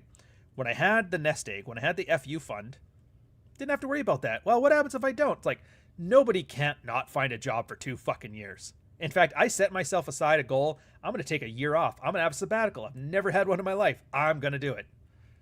It lasted like 6 weeks, 3 to 6 weeks. I can't even remember anymore, but it was like, I was just so bored. I'm like, I can't do this, man. I got to get back in the horse. I'm dying. I got to have something to do. There's no hobbies that can fill this void. But whatever, I could have. And that wasn't even the big lesson for me. That part was nice. The part where I was prepping beforehand was also nice. The idea of like forward thinking was nice, but it was all the bullshit. Like I had my warrant officer, my original warrant officer, the one that tried to charge me with espionage, big prick, but he ended up getting posted off halfway through. A lot of the problems that they had with me being in like the work camp and that for so long was because everybody that was actively trying to fuck me over so they could get some things done for them were posted off to new units. So I got a bunch of new people, and you walk into a new unit and you're handed this shit show. You're generally a lazy person anyway if you're working at like a unit in Montreal. And they were just like, I was just a file on a desk somewhere to them that I'll deal with it later. Meanwhile, I'm shoveling fucking gravel. But not bitter about it anymore. Lessons learned. When I got back, though, it was funny because the new warrant was a girl, post-menopause, like she's right at the menopause thing, very fucking angry, used to yell and chew, like she was fucking brutal. The second worst woman I ever worked for. Couldn't even beat the sailor. Damn you, Brink. Yeah, but like, so before I put my release in, getting yelled at by your warrant officer, it's like a big deal. You kind of fucking get the hairs on your neck going up. But after that, it was just kind of like, why are you yelling at me? Like, why? My replacement had already come in. He was there. He was useless, which I found fucking hilarious. I'm like, that's so funny. You guys sit here shitting on me forever. We're forced by courts to write a letter saying I'm useful and you need me. And now I get to be replaced by the most useless man on the planet.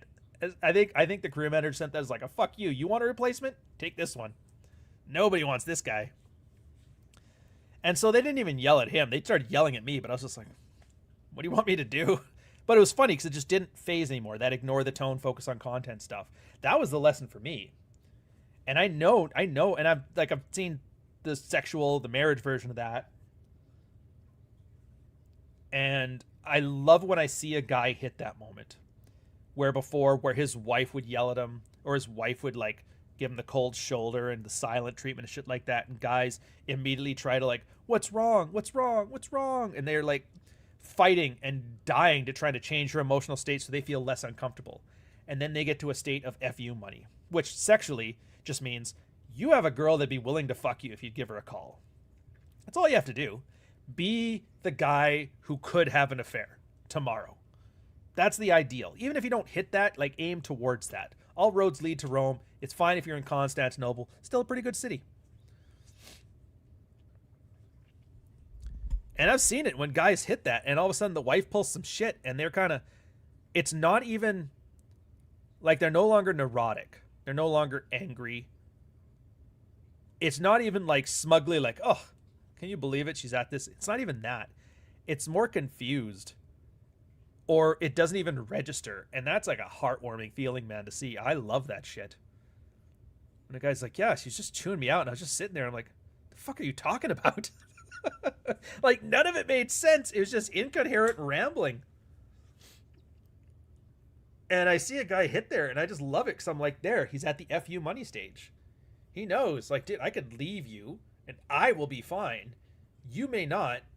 So why are you acting like this? You know, I don't even care. And so, and I'm not going to say you automatically get the outcome where the wife starts acting right. I can't, there's no guarantees in this. Some women are too used to the way things are, too far gone. They kind of wanted to separate anyway, and they just act shittier until the guy does it. I get that. But for a lot of them, the wife will have like a main event because she doesn't know how to fit in this new paradigm, and they have a great marriage and sex life afterwards. Other times it's, and I've seen it's like, you know what, I'm gonna file. I'm seeing guys filing. Who the fuck files as a guy? The red pill dudes, apparently. Female strategies, male sensibilities, what can I tell you? And so far, just off the top of my head, I can think of maybe half a dozen people that have like wandered through the workshop over the years. Never seen any of them regret it or take a hit. Every single one of them has been better off. Yeah, financially it sucks. There's a lot of like stress about it. Some divorces are acrimonious. I get all that. But I mean, give the guy a year. I've never seen any guy look going, man, it was better before. Never seen it. Every single guy is doing better. You always get to that goofy point where it's like, these are good problems to have. I love posting it. There is this Bogey D6 who's he, Hunter Drew, and myself all kind of came into the red pill the same week. So we always joke around calling each other the same graduating class. It's whatever. He's an oil man. He earns a lot of money. He's like executive level. He's pretty fucking baller, man. And he's done some really cool shit. Anyway, so he had an essay. It's a field report. It's so funny. It's like, how many blowjobs is too many? Where he was arguing about, my wife's blowing me all the time. It's at the point where I'm getting like 3 blowjobs to one session. And he's like, I don't get it. I like it. It's fine. But like, what the fuck is wrong? Like, what am I not doing right here? And like the first comment on there, the whole reason I post that is because of the first comment. Hey man, fuck you. and that's usually when a guy starts having new problems because he sorted out all of these horrible problems that brought him to the red pill in the first place. And then he has these new problems. And I post him that. I'm like, that first comment's for you, man. And he's like, what? Okay, yeah. It's a good place to be. You're at the place now where you know what you're doing, you have your shit together, and you have like Chad quality problems. It's awesome. Like, he'll sort them out. To put it into perspective, it's not the same problems that you had before, so you don't have to catastrophize anything. You don't have to be neurotic. It's fine. You do what you do. And it's just one of those nice ways to show, like for guys, we don't often see how far we've come unless we have a way of looking back. And the 2 ways I have it are that article, that field report, and to have them go and read their first field report. Go read what you wrote when you first came here and compare it to the guy who wrote this today. And every single guy is like, oh, I fucking hate that guy. It's like, everybody hates that guy. That guy, everybody has that guy in their red pill past, and every single one of us hates that guy. Every single one of us. Yeah. Oh, yeah. But I mean, there is nobody within, I even hate using the term, but there's nobody within the manosphere who doesn't have a problem with Paul Elam. Nobody who has ever dealt with Paul Elam likes to deal with Paul Elam. The men's rights advocacy people don't like him. The red pill guys don't like him. The MGTOWs don't like him. Paul Elam is box office poison. He is the carrot top of the manosphere. Nobody likes him. Everything he does is designed to benefit him and to fuck you over. He is, if Anthony Johnson had the ability to stay on for 30 years, he would be Paul Elam. Oh, how did I go hiking to miss this topic? All right, we're going to get some super chats out of the way. Going to get caught up. Oh, no, good. Just the one. So it's free gender 930. How long did it take you to save up the money? I don't remember. I mean, less than a year.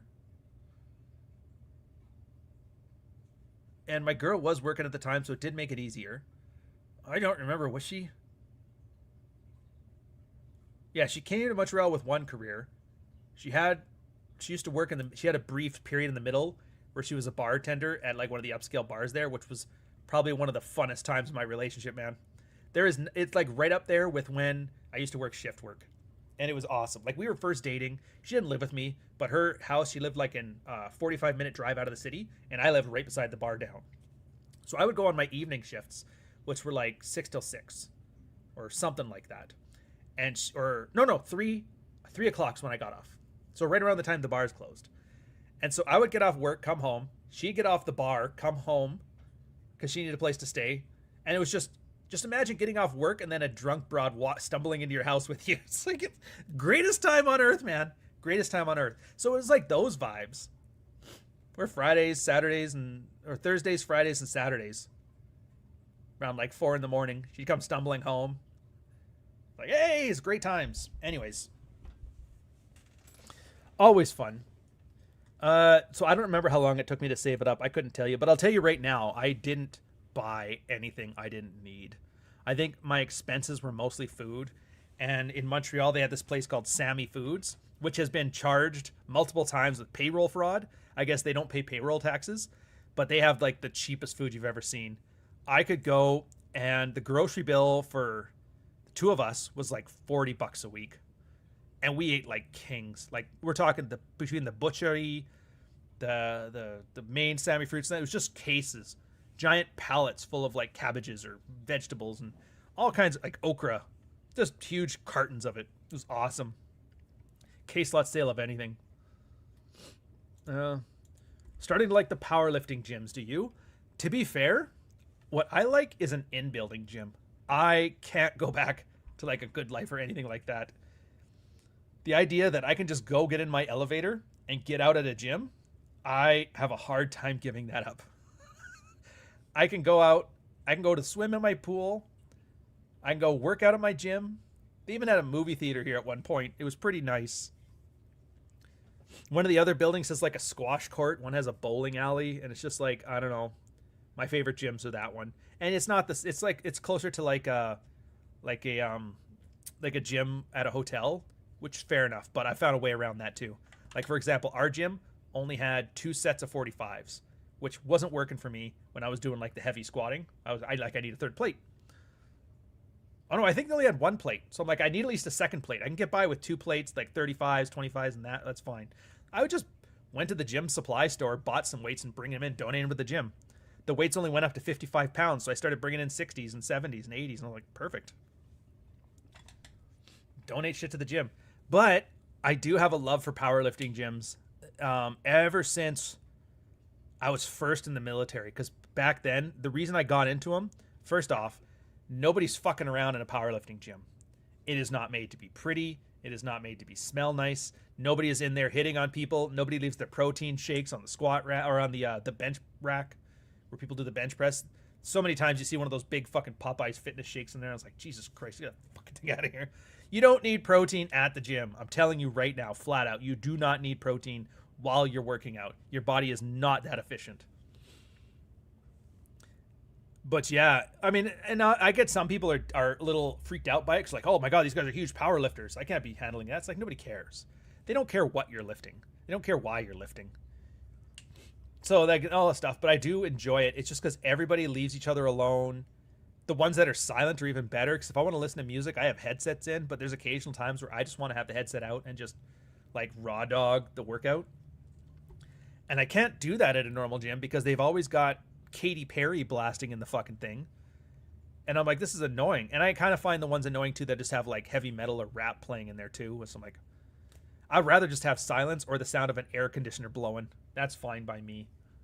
But a lot of powerlifting gyms have that where they're like, no, the AC is fine. And it's not even because they want it to be comfortable for you. It's because they just don't want mildew developing in the gym. I can live with that. Best powerlifting and best etiquette with gyms, weights too. You'll never see weights put on the wrong racks. Weights are always put away. So yeah, I love powerlifting gyms for that. But I love gyms next door even more. So you pick your poison. You pick your poison. This one here is Ghost of Odessa on audiobook yet? It's not yet. It's going to be a while still. I haven't even started recording it. I should. I probably will soon. But I just found out I didn't even get the paperback. I had ordered it. It's in today. It's coming in after the show's done. I've only read it through once as a reader, which honestly, this is going to sound weird.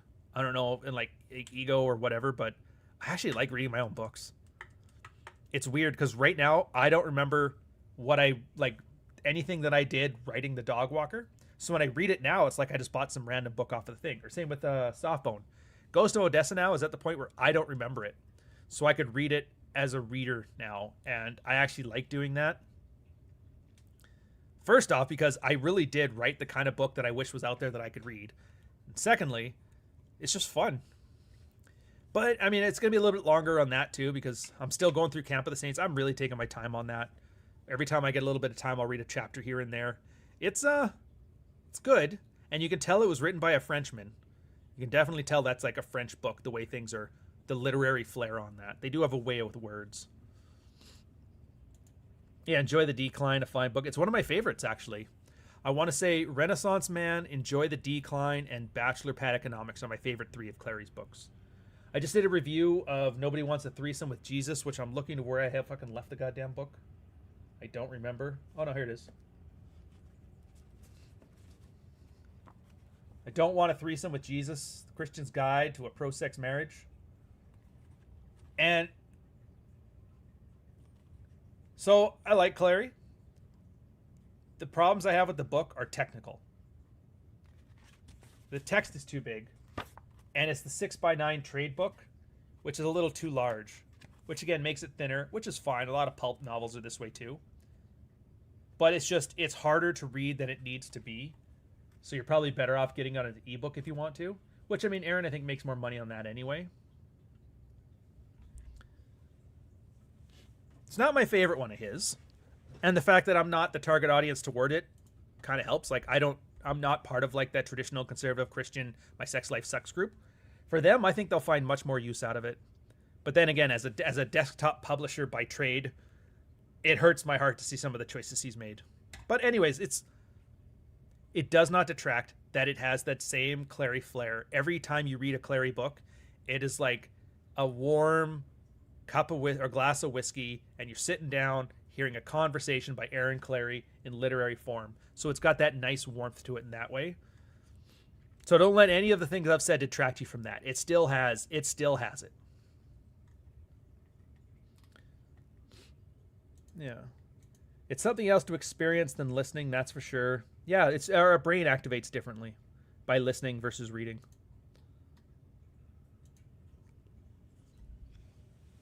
Ryan, I doubt you remember, but years ago on DR, what's DR?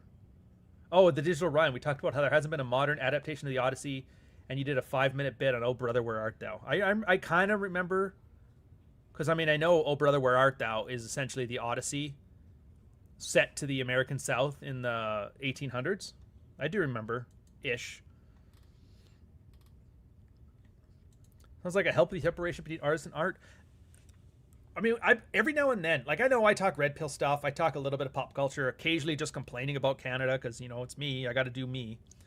But a lot of the stuff I've been talking about is like solid business advice, which, by the way, Cooper's new book, way better than I thought it was going to be. Like I was expecting something. He delivered extra. And I would say it's probably one of the better red pill books I've read. Which is funny because he cannot stand the space anymore. But I mean, most of the best writers in this space can't stand this space. One of my favorite posters in the Married Red Pill subreddit was a guy whose pen name was Fuck Married Red Pill. It is just brilliant. They're like a healthy hatred for the space you're in, but a valuable contribution to it nonetheless. I think there's something to that. It's just beautiful. Cooper. Yeah, well, this too, that's part of Clary's charm. Clary's charm is minimum viable product. Like, he does the MS Paint artwork because it's the easiest one to do. But Clary it works for him because the way his work is built is like, stop doing extra without for reward. Like, start taking yourself valuable. Only do what people are willing to pay you for. So when he does the minimum viable cover to get you to see the book as his and understand it's from him, I think it's whether it's intentionally done or not, I think it's fucking a brilliant creative choice. I really do love it. Anyway, so I'll get back to the other one here. Your asshole on Grievous. Everybody loves Clary. All right, sad Clary incoming. You poor bastards. It's been a while, actually. Where is that shit? Oh, yeah. We'll do number 2. You're 45 and you can't shut up? You're the most mature one, but I saw your nipples and now we gotta worry about that. You're a criminal justice major, right? You're gonna bail out all these girls' sons right this time. You actually have a job. Long ago, she was a stripper. She put herself through college, law school doing that, became a lawyer now. If I'm gonna get in trouble on table, I wanna fucking hear why. By that time, it's already tainted like this.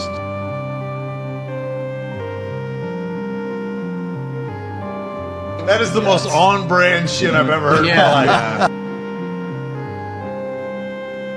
Why would my son date you? I don't want your. Fucking Clary. Fucking Marty. God damn it, buddy. Damn it, Marty. Anyways, back to Rich's things. Yeah, it's great. Honestly, his book, it is, I would argue, the fundamentals of online business creation. And I would argue a lot of critique, a lot of sorely needed critique on the red pill and the players within it. And on top of that, his divorce section mirrors, and this is the part I love, like he hates the red pill. But his section on handling divorce is pretty much textbook red pill ways of handling it, which it's not a monopoly, I get that. But again, it's like the people that hate the space the most tend to be the best people in the space. You have to, it's almost like an anti-validation seeking. Hell, Robert Glover had no idea about the red pill space and how influential he was in it until I met him and told him. He's like, oh, really? And he saw the space. He's like, thank you guys. That's good. And that was it. He's like, oh my dear, what have I done?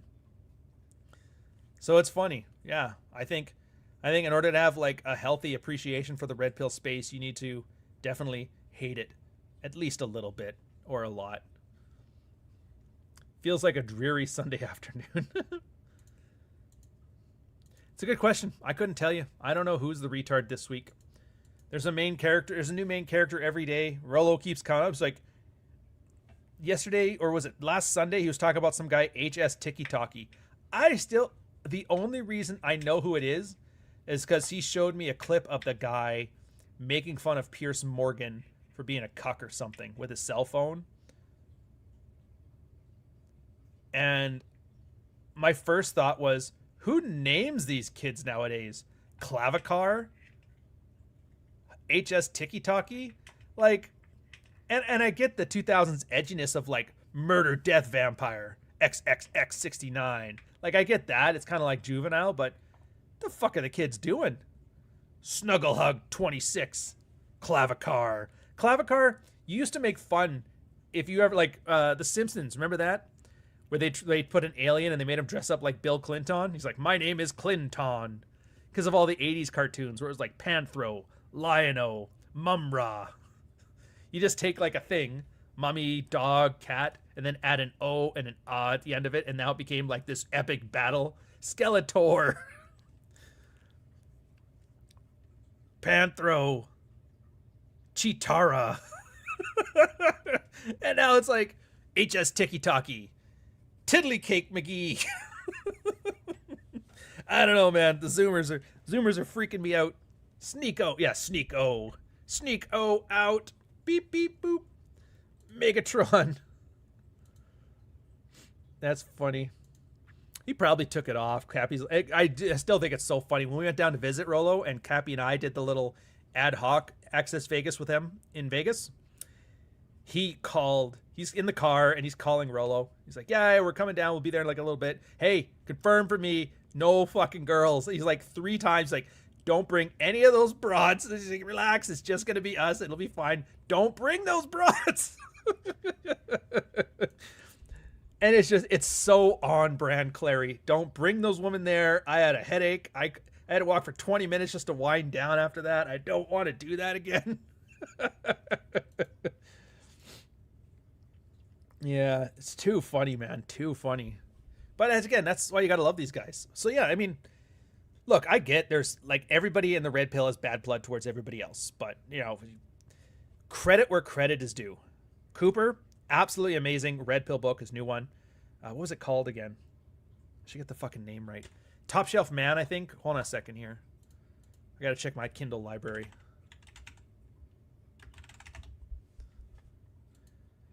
I want to say Top Shelf Man, but I want to make sure I get it right. Yeah, it is. Top Shelf Man. The Top Shelf Man. And then it's Jack's on Women. That one, so it took me a long time. I did the cover for the fucking thing, but it took me forever to read it. And I did read it. And I realized, and it was weird because like I don't think Jack realizes it was like sort of a compliment I was giving about it, but he thought it was like an insult. Because I'm like, if you're looking for like a literary work, if you're looking for good prose and that, like you're not going to find it here. What it reminded me of is a modern day version of Francois de la Rochefort's Meditations and Moral Maxims, which is kind of like an Enlightenment French period version of Marcus Aurelius's book. It's where it's like a loose collection of pithy aphorisms without a narrative structure underneath it. It's a style of book, and I'm sure there's a better way of putting it than that, but that's just kind of how I refer to it as. And so I realized, like, yeah, if you're the kind of person, I took it as positive. Yeah. I took it as positive criticism. Fair. But I don't think it is, because it's something that Nick has been teaching me over the years. It's like, when I think, like, how do you write a story? He goes, well, technically, there's no rules. You can do whatever the fuck you want. And there's people that have done whatever the fuck they want.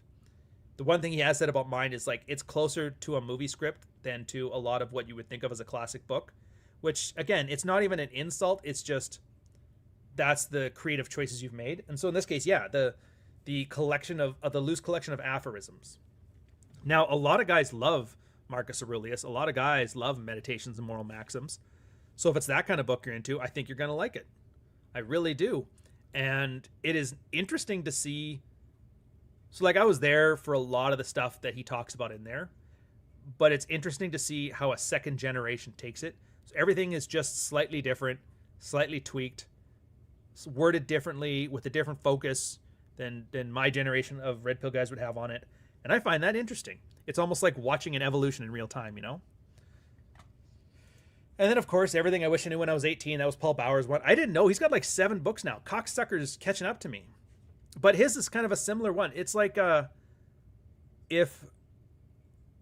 take the value judgments out of this. I'm just trying to explain it in ways to get you to understand the difference. Think of On Women like a Lex Friedman podcast, and think of Jack's Everything I Knew When I Was 18 as a Joe Rogan podcast. It's that similar difference. But, like, I don't like Lex. I think he's stupid. I don't like Joe. I think he's, like, ignore that. I can't think of, like, NPR radio versions of this, all right? It was the everyman's Marcus Aurelius with a loose narrative structure attached to it.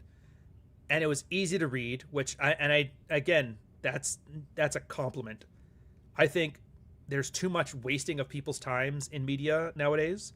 And so just being willing to not waste your time and give you a pleasant experience going through something, I think really does deserve more credit than it gets. I said that about Rich's first book, the Unchained Alpha. I got through that in like a couple hours, and I am a slow reader. I like to take my time on this one, but it was such an easy, digestible read. Got through it one sitting, perfectly good. And I'm realizing, like, that's a skill. Like, to have that is a good thing.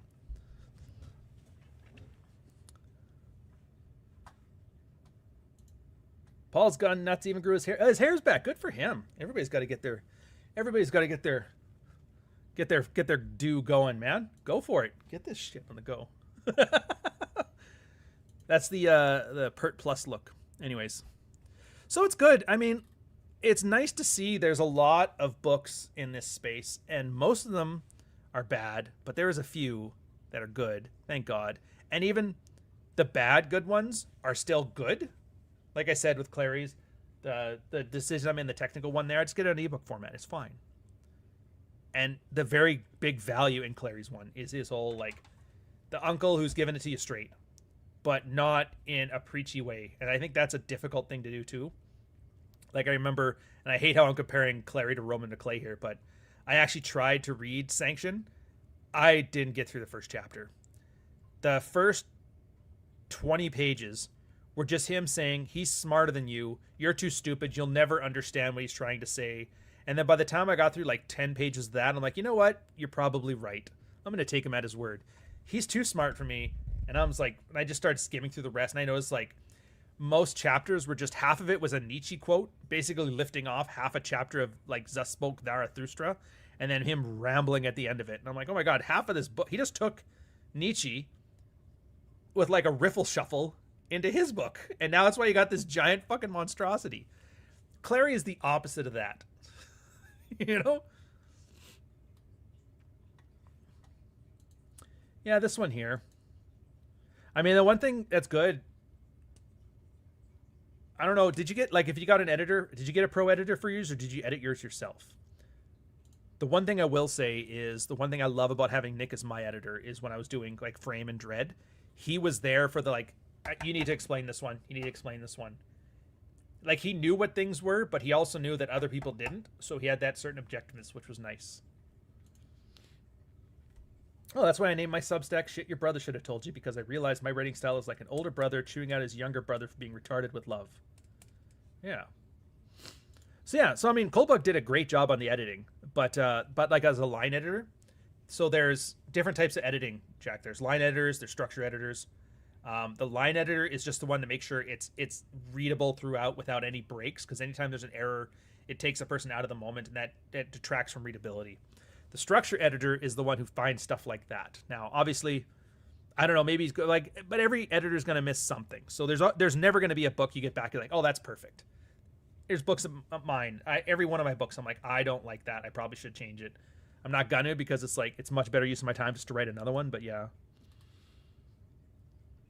Yeah, avoiding jargon. And that's the easiest way I've found to make the editor's job easier. Just never use jargon unless you have to.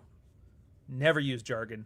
For me, most of the time when I have jargon in Frame or Dread, it's because it's like the chapter title is the jargon, and then the piece that goes underneath it tries to strip it of all the jargon and explain it in rational terms. Did I do as good a job as I could? There's always a way to do it better. At some point, I'm like, it's going to be too long if you have to explain how the world works. So you just kind of make a decision. I do understand you. I hate your book. Get it out of my sight after you finish it. Yeah. Yeah. That's the reason I really love the fiction, is because I'm not getting that. But I think it's because it's designed to be entertaining. So, like, I want it out of my sight after I'm finished it, mostly because I'm just tired of staring at the designing of it. But after a couple days, I'm like, oh, I'll pick it up. Like, I had to go to the hospital. A friend of mine was really sick. I had to spend a couple days there. And I brought Dog Walker with me. And I just, like, read it. I was like, wow, it's actually a pretty fun read. I left it at the library in there, so maybe there's somebody out there. I got a story from some of the guys who follows me on Twitter for a while. He's like, yeah, my wife just recommended your book at her book club. And, like, all the chicks there thought it was great. I'm like, that's awesome. Yeah, what's the next book about? The next book is, like, a spiritual sequel to Dog Walker. I was thinking about doing a third Softbone right away, but I'm like, no, I'll give it some air. And I like, every book I do, I want it to test something that I've never done writing before. And in this case, I want to do, so it's Dog Walker, but Dog Walker is a first person, I can't remember if I did it omnipotence or not. Yeah, first person, non-omnipotent character. So it's kind of like Rex going through his thing in real time from I, right? And I'm going to follow the same for the road trip, which I don't know if that's the real name for it or not, but then I was like, but I've already done that, so I don't want to have that. I don't want to have like a schizoid second person, like he's talking to himself for inner soliloquies. So I got rid of that, which is interesting because without having that person inside your head to talk to, there was a lot of like choices I need to make that had to work around that, which I'm like, oh, and that's why I kind of like doing new things, because it forces me to tell the story in slightly different ways and make different decisions. But then I was like, but I want to do something different as well. So what I'm doing on this one is, so there's two characters. I don't know what to call them yet, so I'm just calling them Rex and Kate based on the first book, but they're going to be different people because I don't want you to think it's a sequel. But Rex and Kate are both doing their own stories in parallel. So the first half of the chapter is Rex's perspective. The second half of the chapter is Kate's perspective, but they're not necessarily sequential either. So it's not just, and it's not in parallel. So it's not like Rex is telling the events of the story and then Kate's telling her same events of the story. for example, in the first chapter, they're going to a bondage party in East Hastings Street.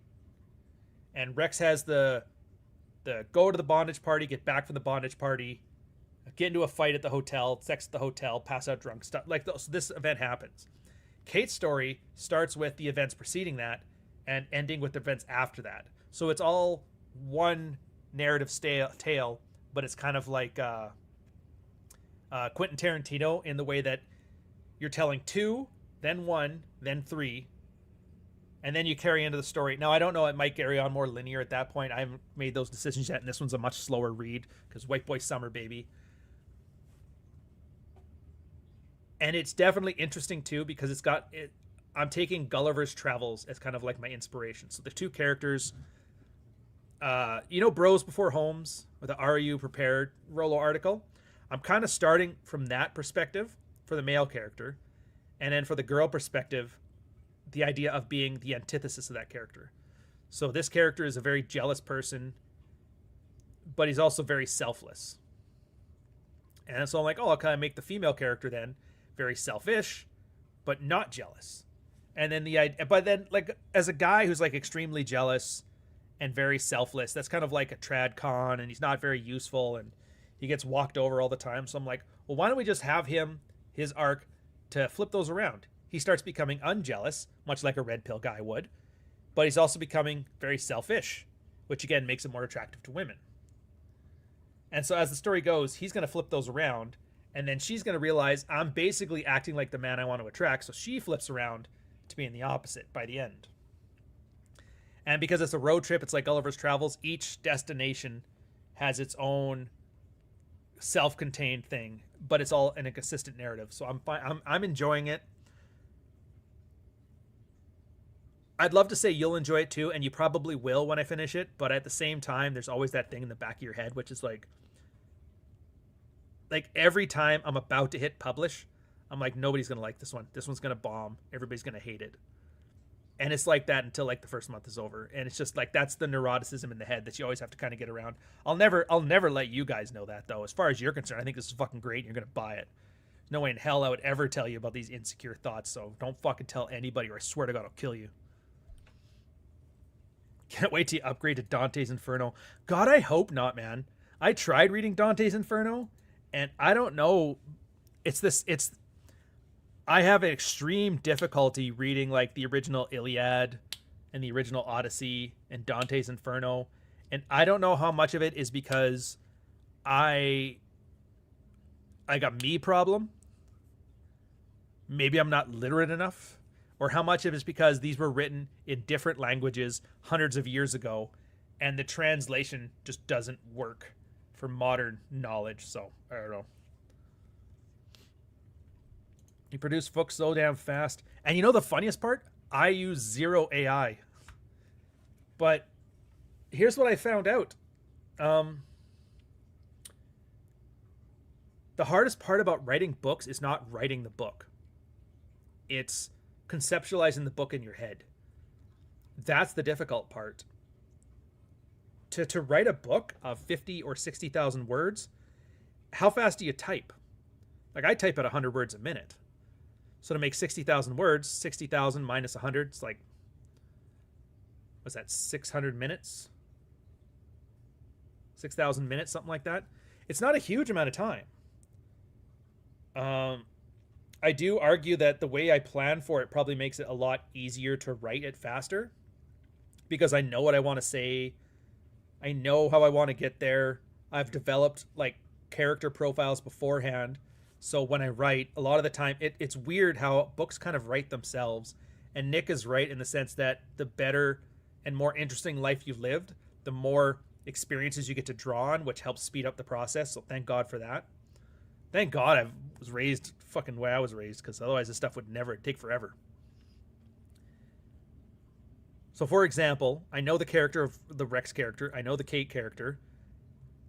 I know where I want to go with the story, and I know like 7 or 8 set pieces I want to put. It's going to be over a week, right? Now, there's a couple things that have happened in my life or in people's lives that I know that mirror what's happening in this. So right there, I've got like a plot structure already in place. and I know what the characters are, so I put the characters in the plot structure and I write them assuming they're getting it from A to B. What you'll find out is a lot of the times when I'm writing it, it doesn't make sense to go where I thought it was going to go, and so it has to kind of go a slightly different way. Or I sometimes find out the way I've thought about and conceptualized the characters doesn't fit with how things are evolving, and so I alter them. But it's way easier to tweak what you have than it is to write something new. No, something else on it from it, because every now and then he'll change a sentence in a paragraph here or there, and I can always spot it right away because I'm like, that's really fucking good. I wish I wrote that. And he's like, yeah, it's easy when somebody has written something for you to tweak it around to make it bang. It is way easier to do that than it is to write the initial piece. So don't worry about it. This only works as you're working. And I'm like, that's why I pay you, man. Make me feel good about myself, you fucking asshole. Yeah, the Iliad and the Odyssey are constructed to be sung and remembered and not read as books. That makes sense. I can see that being the case. Anyways, so we're running low on time. Oh, by the way, don't forget my super chat. I'll get there. You son of a bitch. You son of a bitch. So the memes, they're very good. This is really, they've taken it. True Alpha. Named Ryan Stone. It says, I asked Murphy about the article he wrote, cuckolding his wife. Clear up the cuck article. Clear up the cuck article. Why are you doing this to me? Why are you doing this to me? Why are you doing this to me? If I wasn't prepared to literally impoverish his entire bloodline. I am now concerned for my career. And I still recommend clear up the cuck article. You know what? Fuck you for bringing this up. Yeah. Fuck you. Heartfelt. I'm not going to have those guys back on my channel again. Absolutely not. Just use a little bit of fucking common sense. It is just...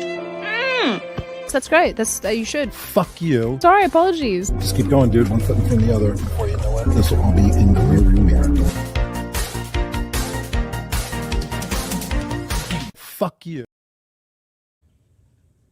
Hope we're getting a Neuromancer TV show. Hope it doesn't suck. It will. Assume it will until proven otherwise. I love you, Ryan. I love you too, Calliocelia. I hope that's a girl. If you're a twink, I hope you're hot. I'm paying the price of admission. Paid. What is the 19th century self-help book that you bring up sometimes? There's 3 that I talk about all the time. I put links to the 2 of them. The third one I don't want to reference. Actually, where does it? Chesty knows it off the top of his head, but I always have to look it up. I think it's this one. So the first one is the one where I used to make fun of self-help books, where like everybody's talking about like The Secret and shit like that. I think it's self-help with illustrations of conduct and perseverance by Samuel Smiles. It was written in, this is the right one, it was written in 1904.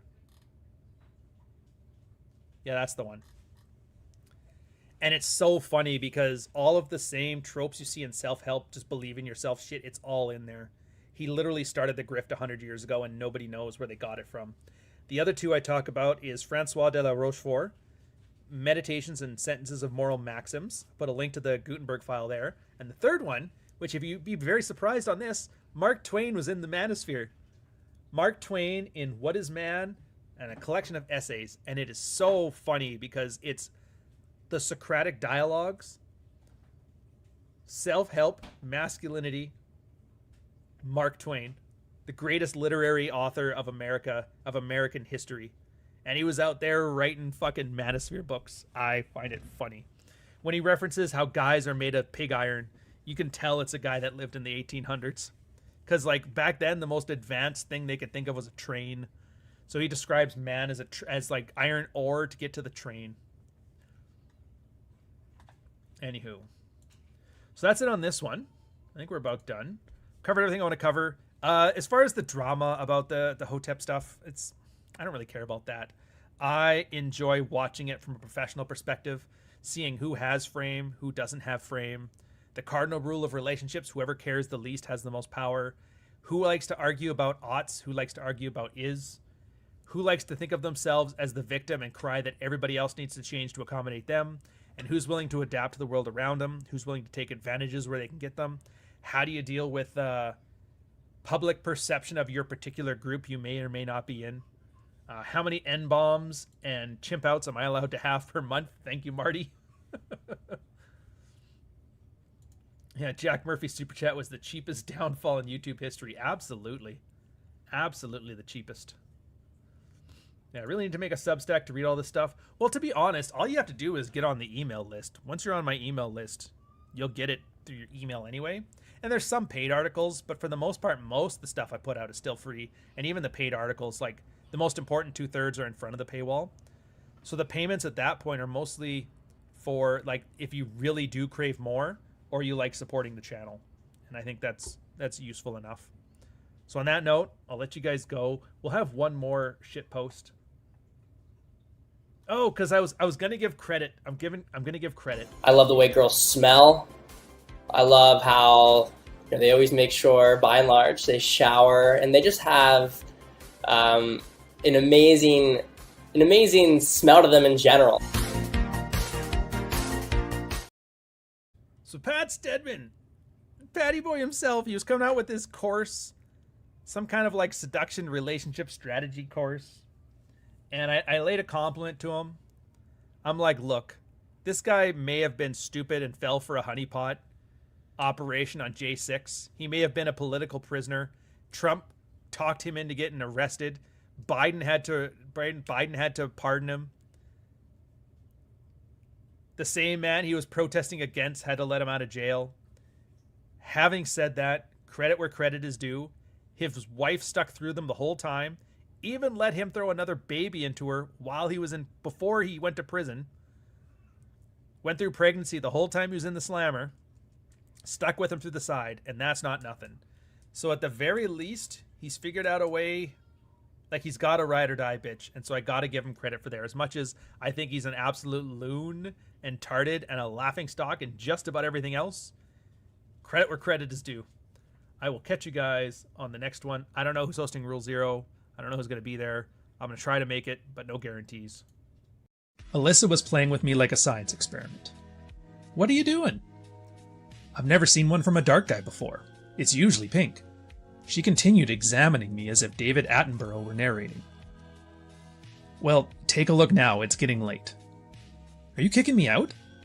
She looked as surprised as the last time or any time I've kicked her out. No. Not right away, but soon. Actually, wait. Where are my clothes? She said as she snapped up her white panties. She never wears the comfortable panties when she comes over. In the dryer. Thanks. She tiptoed out of the room. She pulled out a slim pair of denim jeans and a white cotton shirt, just how you'd expect a woman to dress for a movie or the malt shop. A small Christian girl from a small Christian town. She threw her shirt on, and just like that, her wholesome disguise was complete. I sat up, in bed, and reached for my bathrobe. Big white, fuzzy towel of a robe. Wait, I want to ask you something. You don't owe me an answer, I said, but I want to know something. That stain on her shirt was completely gone. I love that damned washing machine. It was worth every penny. Stop drifting, Rex. Don't lose this thought. Don't you fucking dare. Yes, the stain is gone, she said. No, not that. I'm not fucking Mike anymore. No, not that either. I know that. It's that... The worse I treat you, the better you act. Okay, she laughs nervously. She's uncomfortable with this conversation that hasn't even started yet. I kicked you out of my condo, and the next weekend you gave me a blowjob in the hallway. You gave me that whip to play with, and then you told me I was a better lay than Mike. I don't even call you by your real name. I don't get it. Stalling, just say it. Why do you let me treat you like this?